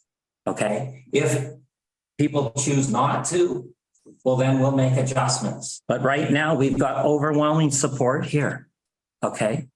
And so I'm asking you as a conciliatory moment in working together for the common good of this village to not be so rigid, to consider the last committee, just was ineffective. We have individuals which are hungry to get into this game. Okay, I'll move to, it's Councillor Abbott again. Okay. Okay, so let me first, a couple of things you just said. The bureaucratic mumbo jumbo you're talking about is not created by a select committee. If you ask the members that have previously been on, and by the way, this infrastructure committee started as a select committee, it got changed to a standing committee in the subsequent council. And that is when it became a problem, because of the very things you're talking about, bureaucratic mumbo jumbo, as you said, about the committee of technical people being forced to be part of political council discussions, about funding discussions, and that's not what they came for. That is why it went wrong. And now we're creating exactly the same circumstance. And I know full well why they don't want to do it, because they don't want to go through that again, because it became top down, driven by the mayor. And Ken, you're asking me to be conciliatory. You're not listening to what we're saying. That's the problem they had last time. And that's the problem that's going to come up again. We've got a couple of other questions. Another question I've got, and maybe this is for Leanne that you can answer it afterwards, otherwise I'm going to time out, is the mayor's decided to create a standing committee, equal number of residents and councillors, and then he's decided under that same committee to have working groups where he's named a whole lot more residents who are part of working groups. That sounds like to me like a workaround, just so you can have a standing committee. How is that not going to be defined by someone as a select committee? Because you have an uneven number of councillors and residents. That's what a select committee is for. So you can't have 12 residents, whether you call half of them working groups at the back of the room and not having full membership or whatever you do. That's a select committee. That's what you're suggesting. Let's just call it that and get on with it. And to the residents, yes, the residents want to be involved. There's a lot of people. Very pleased to hear there was a civil engineer, Hillary Montfred, I think her name is. Don't know her. That was the one role we've been missing. There's a lot of, yes, there are a lot of residents. There's a lot of residents that have good expertise. And those are the guys that we need to lean on. Some of the residents that volunteer here aren't technical people, can't tell us how to put a pipe in the ground. It's great to get their input, but we cannot afford to lose the key members of this community that 10 years ago started down this process, that have put 10 years of working into this infrastructure master plan, that know it like the back of their hand, and they want to focus on those technical, strategic, forward-looking issues, and they know it doesn't work as a standing committee. Okay. One housekeeping item. Here, Deanna's comment on this idea of having other parts of the committee as working groups, whether that really is still being a standing. The working groups are dotted lines, if you notice on those. But one housekeeping item, we need a motion to extend the meeting. Okay, second. All in favor? Aye. Yes. Opposed? Motion carried. Okay, the meeting is extended to 10:30. Neville, Okay, please put your resolution Councillor forward. Councillor Broughton, another question or comment? No, I think I've made my point. I think that there's a different, this is a structure designed, and I do see it as a work in progress. Which I really hope everyone will embrace and make recommendations as to how it can best function in order to get stuff done. And really, as I said earlier, there's been, we've been studying and creating plans and not able to complete them. And let's see if we can get a bit more efficient with that. Okay, Councillor Reuter. Well, Neville, first of all, I'd ask you to put forward your motion. Sorry, Again, we're in the process of just provide your comments and then Neville can put the motion forward. Thank you. Yes, you spoke of not being rigid. I suggest that you take a look at what happens in other municipalities. For example, the municipality or the city of Kamloops, when there is a rigid adherence to or an insistence to govern through standing committees. That did not go well. I suggest we listen to the volunteers. I think Deanna touched on that in the governance meeting. Thank you. That's a misrepresentation. No, it's not at all, because you've gone out Deanna touched on that, said it's completely different. Point of order. Are but you going to stop interrupting me? He's telling a lie. No, that's not correct. Yeah, I'm suggesting that you try to practice what you're preaching about not being rigid. We have volunteers who wish to come forward and give of their expertise. They have stepped forward multiple times. They have become quite passionate and agitated about it. And I think it's time that you provide some flexibility here and get this infrastructure committee, that we get this going as a select committee, as the volunteers have indicated they wish it to be. It is a best use and it is what works best for our village. So I'm completely in support of that.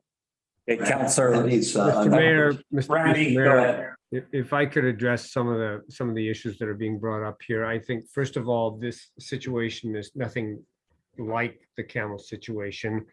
I can provide you with all the details you want regarding that. I think that the situation here should be broken down into its basic fundamentals, and that's whether or not you can agree on a select versus a standing committee, and then whether or not you can agree on the membership of those committees. And that's where the debate should sit. It shouldn't be sitting on whether or not some other municipality did it this way or that way. Those are decisions of other municipalities. You guys have to decide whether or not you want a standing versus a select committee. You shouldn't and you can't have both in terms of one committee. And that's where the debate should sit. It shouldn't be bouncing around in terms of what other municipalities have or haven't done. That would be wrong. And I think that let's stay focused on the fundamental issue is whether or not where you want to go with this issue. And that's the end of it. Anyway, just wanted to provide some clarification on that issue. Okay, thank you. Councillor Connolly. Well, so there is an existing standing committee is how it stands. Neville, is that? Hasn't been used for years, as you know. Yes. But it was never dissolved. It was never dissolved. Well, actually, it's not, and it's, yeah, all right. It's existing, it has named members, some of whom are no longer with us. I just recall sitting through 4 years of hearing about the toxicity and dysfunction at the infrastructure committee. And I am inclined to try it another way with what the volunteers have asked for. And if it looks like it needs to be changed, it's something that can be changed. But I would not want to alienate the talent that we have had in place that were part of the infrastructure master plan, of which they need to be discussing because of something simple like the structure of a committee. And I can completely see where the politics getting in the way the discussion that I always heard was they just want to talk shop. And unavoidably, when you have 3 or 4 counselors sitting at a table, it's going to go in that direction. So I'll end at that. Okay. I've appointed standing committee, and I think that that's been clear that it's the mayor's prerogative. I've consulted with individuals, past members. I've consulted with. Point of order. I'm sorry. Marcus, I allowed you to speak, Marcus. A point of order. You have spoken 4 times. 4 times, Ken. It's time to. You're saying the same things over and over. Yeah. I mean, you're just dominating the room. You have spoken 4 times. I've spoken twice. Okay, I'll speak for the last time, and then I'll just make it clear that the standing committee has been appointed. I'm, as Randy said, we should be discussing, if anything, other volunteers that are interested in joining this. Okay, I have been very flexible in appointing everyone, including you, Marcus. And I've tried to be conciliatory, and I have a lineup of people that have been interested in participating, helping out. So I think I haven't been rigid. I've tried to be flexible, and I've tried to accommodate everyone in this room as well as our residents. And I think it's time that as a community, we need to start thinking about the community's best interests instead of individuals and instead of some slice of power. I'm willing to go on as ex officio to allow others to lead the way, including yourself, Jamie. I'm trying to be conciliatory. Well, and my only caution would be to continue to listen to the members. Yes. And if it goes down the path that it has historically, because that is the living history of this committee, that there has to be openness. We try it for a year and see whether that works. And if it doesn't, but right now, we've heard, and I've consulted with the provincial advisors, this is the mayor's prerogative and responsibility to move forward. Sorry, just let me finish and then we'll go back again. Okay. But, the principles of putting together a standing committee are longstanding, and, with, okay, now we're having feedback. So I heard talk that there was suggestion that Neville might run a parallel committee. I've accommodated you by putting you in the chair position so that you wouldn't have to consider that, which is illegal to run a parallel select committee. And it would be absolutely ridiculous within our community. So to consider that is just something that's, completely offside. So, and, my request is that we work together here. Okay. But I'm firm on a standing committee. As mayor, there's about 5 legislative opportunities and 1 is a standing committee. And I am feeling that the infrastructure and financing of this infrastructure is so important, okay, that I'm solidly behind this. And that's my feeling. Everywhere else I've bent, and again, Neville, I've put you as chair.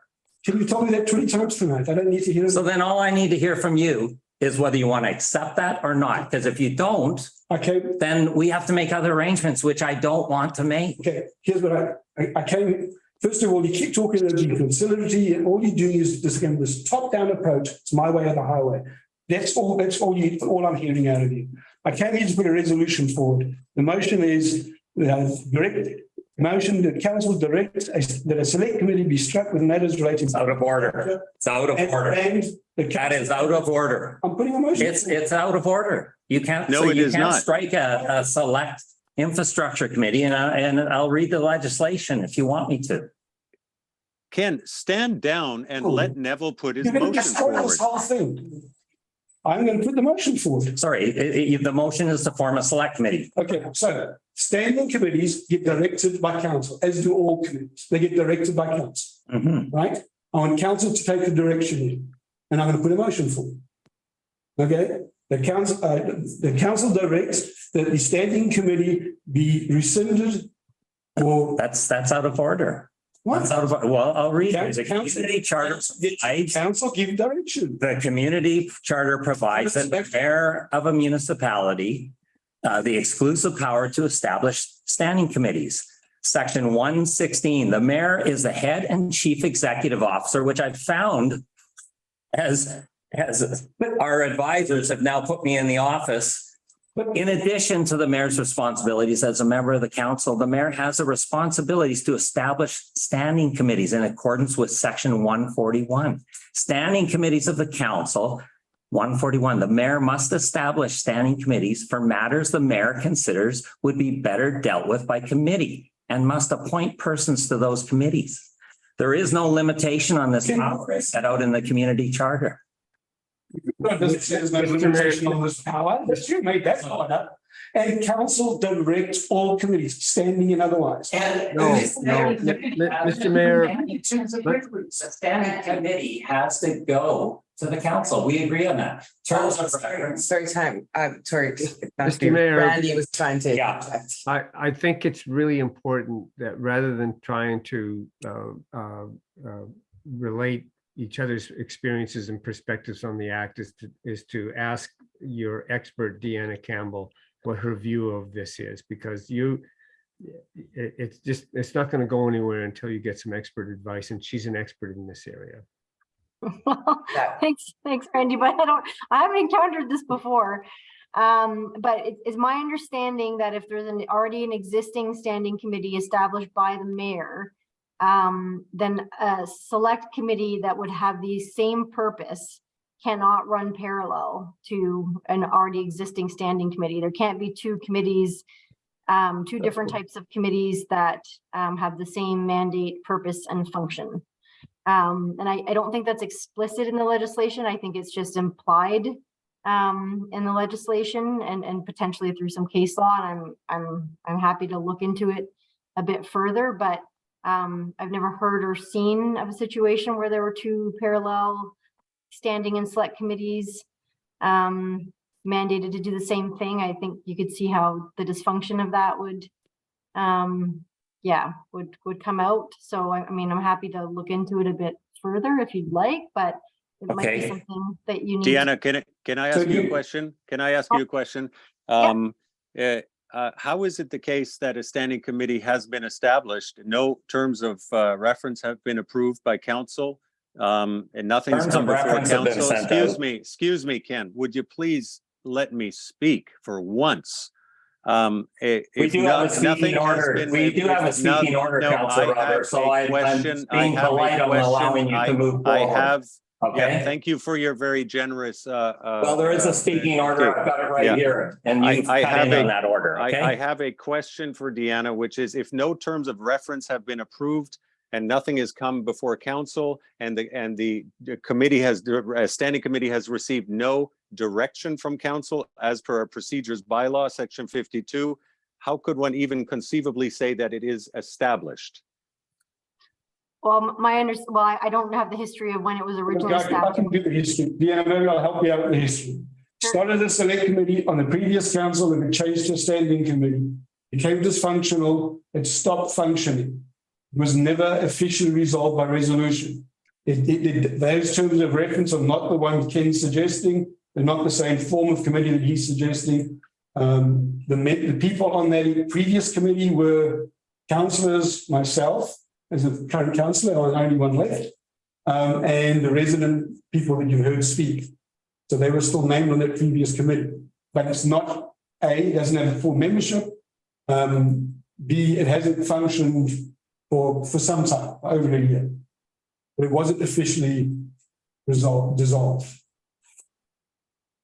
It's not like we have a functioning existing committee. We do. We've announced one now. We don't have one yet. According to the mayor's. According to you, yesterday we had one. They've never sat. They've never met each other. There's the terms of reference have been set out. Committee has to agree the terms of reference. Maybe we can. Council have to approve the terms of reference. Maybe That's we can fine. let Deanna. Give it a chance. Okay. Devil, give it a I'm chance. asking you to give a chance to what people want to do. Just. give Then, us a no, chance. you Start us. that's what you want to do. Where I'm listening to everyone and I'm taking it in. I am, and I've been consulting, you know. Give the guys that want to do this, give the guys that have been doing it for 10 years. You know what? We have some, we've introduced diversity into this. We've allowed others to step forward. I've appointed you as the chair. We've put Jamie Cunliffe on the board. Purpose of the day, Yes. have we, I think Diana was going to say something. have we exhausted this discussion? I think we need to let Deanna just finish up. I believe she was interrupted. Sorry, Deanna. You have I don't know something to if I say? had more, I don't know if I had more to add than that. This is kind of a new, a new one for me. I'm going on the basis that the standing committee does exist, regardless of whether or not it has a updated terms of reference or new appointments made to it. I'm operating on the knowledge that it does, a current standing committee does exist for infrastructure and hasn't been dissolved. So from my perspective, to establish a select committee for the exact same purpose would potentially be out of line with the legislation. But if you want clarity on that, then I would probably need a bit more time to take it away and look into it a bit further. All right, thank you. So We're gonna, just for one clarity, Deanna, so that the correct way forward you're suggesting is the existing standing committee, if you believe it existed, should meet with those terms of reference. the mayor has just appointed a standing committee. Deanna, This is not the one that's existing. Thank you. The mayor, Well, so existing one does not. does the mayor have the right to make adjustments to that standing committee? Yeah, so Maybe that's the really- question. That's very common. Especially after an election term, mayors will come in, there will already be existing standing committees, and oftentimes they'll keep those committees and maybe make minor changes to them or provide a new terms of reference, make new appointments. So that's not uncommon. Well, Neville, you and I can get together and we can discuss further, but I think in One the, final word, say one thing, that I'm really disappointed that we're going to end up throwing away 10 years of work from residents because they're adamant. So I'm really disappointed. I'm disappointed that you're not a little bit more flexible, but I'm encouraged because we have 10 new individuals and we have some young people and some diversity coming into this. We don't have the all male committee. We've got actually diversity coming into this, and we have young people, and I hope that you will give them a chance. We have Hillary, we have April. Those are our ladies that are in their 30s that are hungry and excited. If they were to watch this, and I hope they're not, they may have other thoughts. Okay. All right, with that, we're running out of time. We're almost at 10:30. Listen to the volunteers. Yes. And be very open to what their experience is. Check in with them regularly, see how this is functioning for them, and be open-minded to making changes. Jamie, I will do that, okay? And that is my pledge to you, is I will be open, okay, and transparent and speak with people, and I've done that, but I will get better, okay? Just like other events that have taken place in this, there's a learning experience for all of us.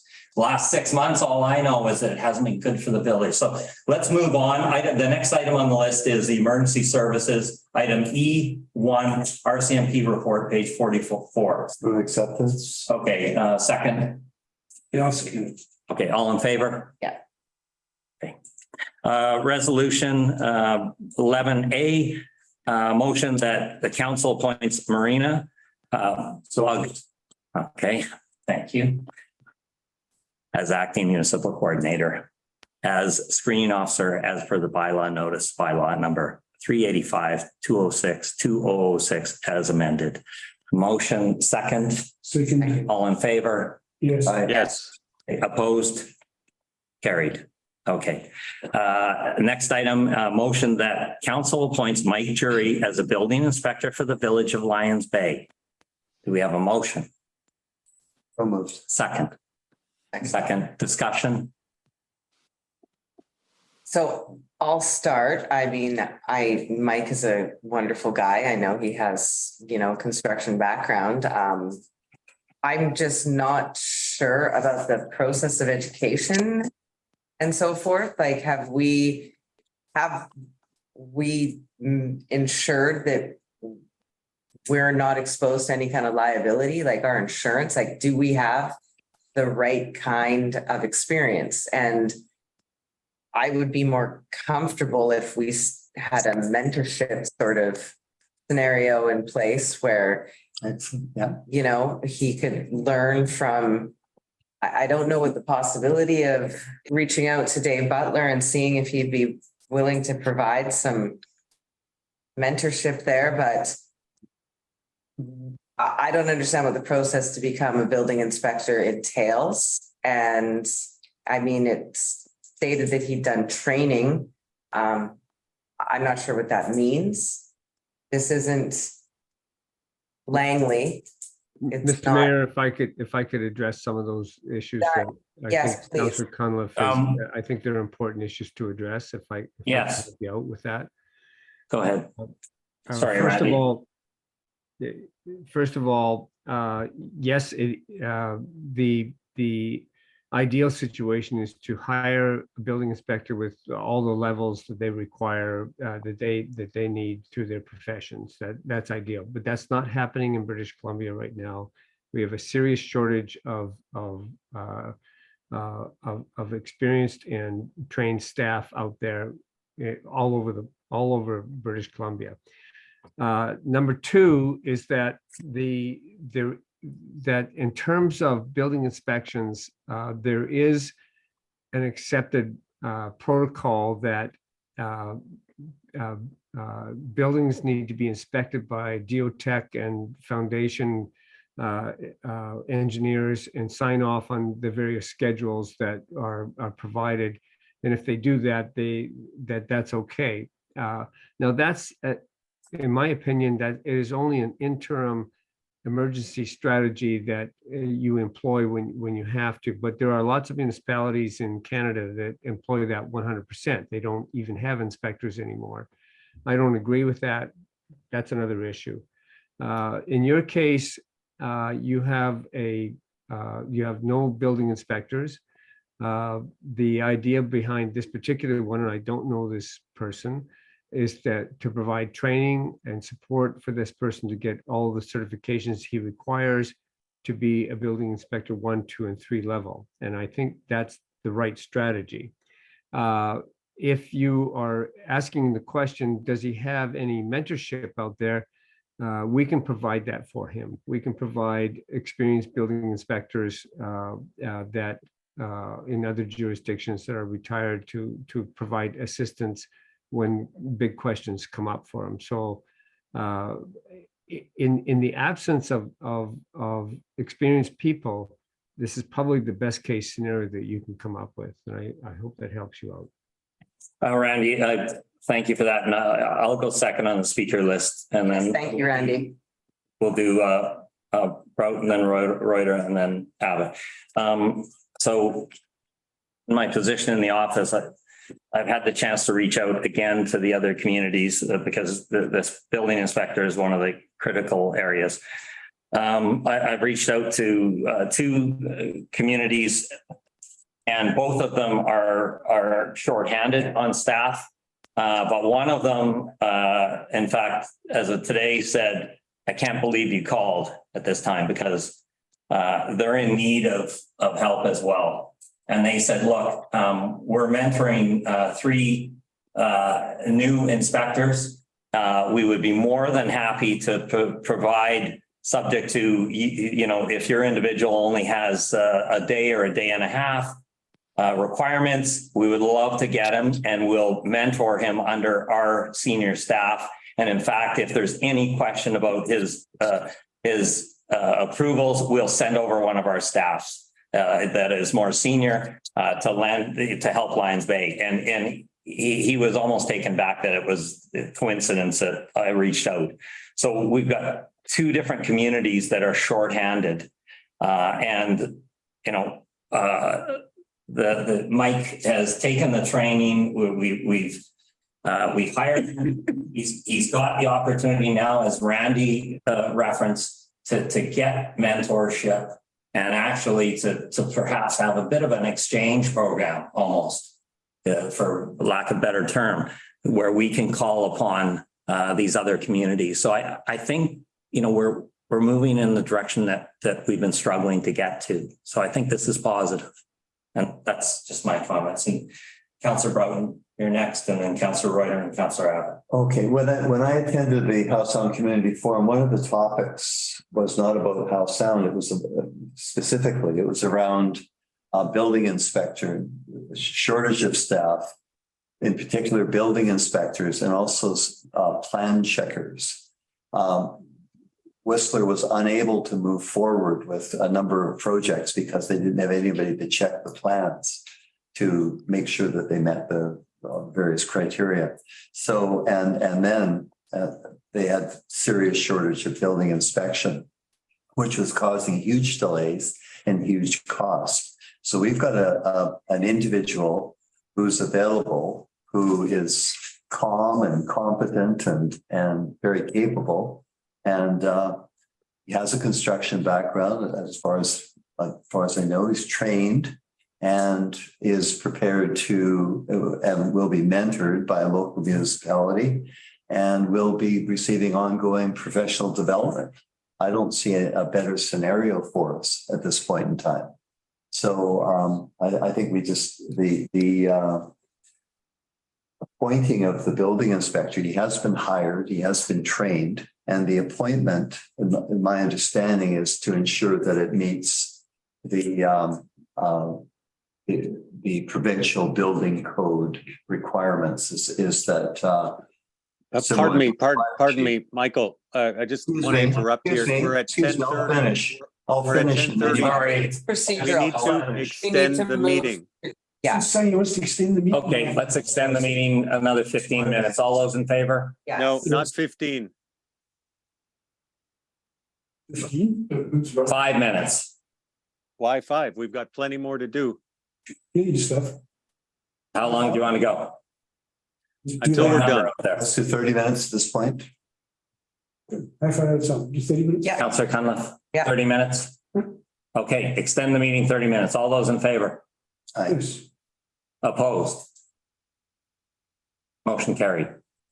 Okay, perfect. Okay, so the building inspector, my understanding is similar to the fire chief. This must be ratified by council. And I believe that's what we're doing at this point in time in order to meet the requirement, the provincial mandates. Okay, Councillor Reuter. To Jamie's earlier point, in terms of liability, I'm sure Mike is very competent at what he does, but a level 1 training at this point is very, very minimal given the complexities of our village, the multiple hazards that we face. I think we'd be exposing ourselves to enormous risk by bringing somebody in who only has a level 1 training. I will remind everyone, had an olive branch extended by the previous building inspector that still stands. Someone who is a local resident, who is conversant with our village intimately. I suggest that is something that we should place in context of this conversation. It might even be possible for Mike to be mentored by him if that's something that council thinks is workable. But I think that we are exposing ourselves to enormous liability by moving forward rather recklessly in this regard like this. Mr. Mayor, Okay. if I could just interject for a moment. Yes, here. thanks, Randy. It's really the critical factor, and I've been doing this for many, many years, the critical factor in ensuring that building processes are appropriately conducted is to ensure that the schedules signed off by the engineers are done accordingly. And in the case of, ideally, you want to have a well-skilled, knowledgeable building inspector with all of the qualifications up to level 3. You don't have that, and you're not going to get that. As much as you might want it, you're not going to get it. So the idea here is to ensure that somebody is in place, that the proper schedules are being signed off by professional engineers who have liability insurance and are professionals. So I'm going to leave it at that. I have no disagreement with Councillor Reuter's comments that perhaps the previous building inspector should be brought in as a mentor. I think that's not a bad idea, but under the circumstances, there's nothing wrong with the approach that you've taken. I've done it before with other jurisdictions and it works. Okay, thank you, Randy, for those comments. Councillor Abbott. I think when Councillor Cunliffe started talking about mentors, she was referring to the possibility of our previous building inspector being the mentor. I'm not sure if you were, but that's what I thought. I think Marcus mentioned that. Yeah, I think that and some sort of transition plan would definitely be the way to go. Another question about Mr. Jury. There was an email we all received suggesting that Mike Jury is still a building contractor, who still works in the village as a building contractor. Become somewhat problematic if he's inspecting his own work, I would think. So that's something that needs to be considered. I'm not sure how we deal with that. So yeah, I think Marcus mentioned the word olive branch, but however you want to phrase it, I think we should go back to Dave. I don't think we've closed that door and seeing if be prepared to come back and create some sort of transition plan. And then we'd be covered off until we had someone suitably qualified. Yeah, I did mention that there's a whole community that wants to bring him in, mentor him, and do an exchange program. So as much as I know you've suggested, Dave, I think this other opportunity is something that we can build on in the future. Dave was trying to resign for years on end near retirement. So my suggestion is we have a community that's willing to take Mike under his wing, mentor, but also willing to do exchange programs with us. Suggesting Dave would do more than just mentor. He could do the more complex inspections and hand over in a transition plan. Question? Okay, call the question. Unless there's any other comments. Yeah, I see from this informational chart that Mike is going to be part of the union. Yes, the building inspector is part of the union. Okay, just clarifying that. To Neville's point, the exchange program sounds fantastic. Clearly, there's a provincial shortage of building inspectors. We need to do whatever we can do to get him to where he needs to be. I don't think it's a terrible idea to reach out to Dave, if willing, to be able to speak to specific Lions Bay geography, because we are much more unique than some of the other jurisdictions. So it's not whether he would even be willing is another question, but I don't think it's a terrible idea. I'm not putting a motion forward saying that we go in that direction, but always keeping the door open. Okay, the motion on the table is to appoint Mike Jury as building inspector for the village of Lions Bay. We've made that motion. I'll call the question. A second. Okay, all in favor? Opposed? Opposed. Motion carried. Okay, next item on the list is the, let's see. Bylaws. I don't believe there's anything there. Was that just a placeholder? Yes, okay. Correspondence, Marcus will hand it over to you, a list of correspondence and maybe summarize it for the group. You're doing 30 words or less? And bear in mind that we are. So we can get back into closed? Yes. In the interest of time here, I will, everyone's familiar with the correspondence. I will go through the correspondence and reply and to the residents. I would propose that we receive the general correspondence and I will reply to resident correspondence as best as I can. Okay. And in the future, can I just ask, is it, in my previous term, I do not recall us having the responses published in the package to the prior correspondence. So is that something that has been, So it's quite recent, I think. and is it necessary? I don't think so. It's a lot of paper, and I'm not sure that every resident wants the response published. I Well, don't the know, just- response, the response is usually from the acting responder. I mean, I'm happy to have the response in there. And I'm I just think, wondering if it's necessary to have, other than, I'm happy with less paper. ensuring that it has been responded is the most important thing to document, not the response itself. well, maybe we should revisit that another time. Yeah. I'm Yeah, I just don't saying, think I'll that's do the a lot, correspondence.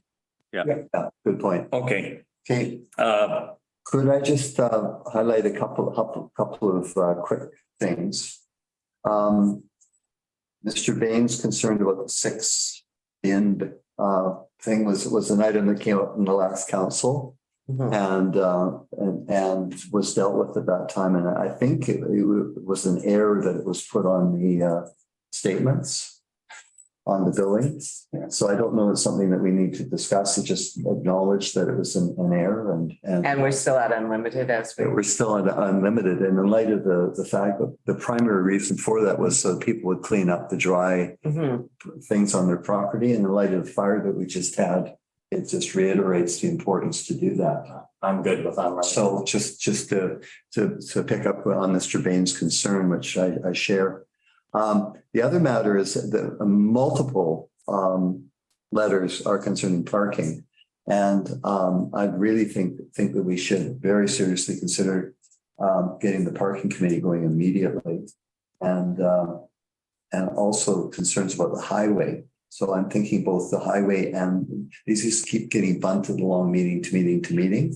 So what I was going to suggest is potentially that we bring back recommendations to the next meeting of establishing the both the parking and the highway noise committee and get them rolling. And I will what I'd be prepared to do is make a couple of suggestions. And if we can bring terms of reference to the next meeting and launch this thing, I think it's really critical. I would be in favor of getting those committees going as early as possible, subject to other counselors. Yeah. I tried to, sorry, Michael, I tried to be brief on the correspondence here, which is something that I'm in charge of. I mean, if you want to bring something on that, perhaps submit it for the next meeting. I suggest we wrap things up here and move on. Okay, I'm actually not dealing with correspondence. I'm actually dealing with issues that I'm concerned about as a result of reading the correspondence. Yeah, that's not in the orders of the day here right now. Oh. Well, notice a motion that I will be talking about committees coming forward. Okay. Yeah, we've done that already. Okay. A motion that Marcus draft some responses to the correspondence. Second, all in favor? Yes. Opposed, carried. Okay. New business. Was there some new business? Something I've got a blank under mine, something can't. I suggested we discuss the code of conduct there, but we've moved it to under council. Okay. And any others that I may have missed? No. Okay, we'll move forward and hopefully we'll get it back into closed. Public questions, comments, we can open it up. Marina, if there's any of the questions and comments. It looks like Randy, if you'll sorry. No, I'm sorry. Randy, if you'll unmute, we'll take a question from you and it's more of a comment, just coming out of fighting the wildfire on the weekend. Just seeing yourself, Mayor Barry and Councillor Broughton. First time that we've seen a mayor at one of our serious calls. Just wanted to let you know that the department, at least the people that I spoke to from the department on site that day, really appreciated that attention and just wanted to say thank you for that. Thank you, and I think everyone stepped up to the table. I know when Councillor Cunliffe and I left the building here and saw that smoke, it was a bit of a shock, and we drove right down. So, and I know Councillor Abbott and others, Councillor Broughton, and I'm sure Councillor Reuter, if you were in town, you would have been closely On site. involved. So it was, we're just very thankful, Randy, to you and the other volunteers, and absolutely blown away that 21 of you were available on that short notice. Thank God you were. So thank you. Any other questions? The gallery. Okay. No other questions. We'll a motion to adjourn the open portion. So moved. Okay. Second. All in favor? Carried. Yes. Thank you very much. Those in the gallery and those at home. Thank you.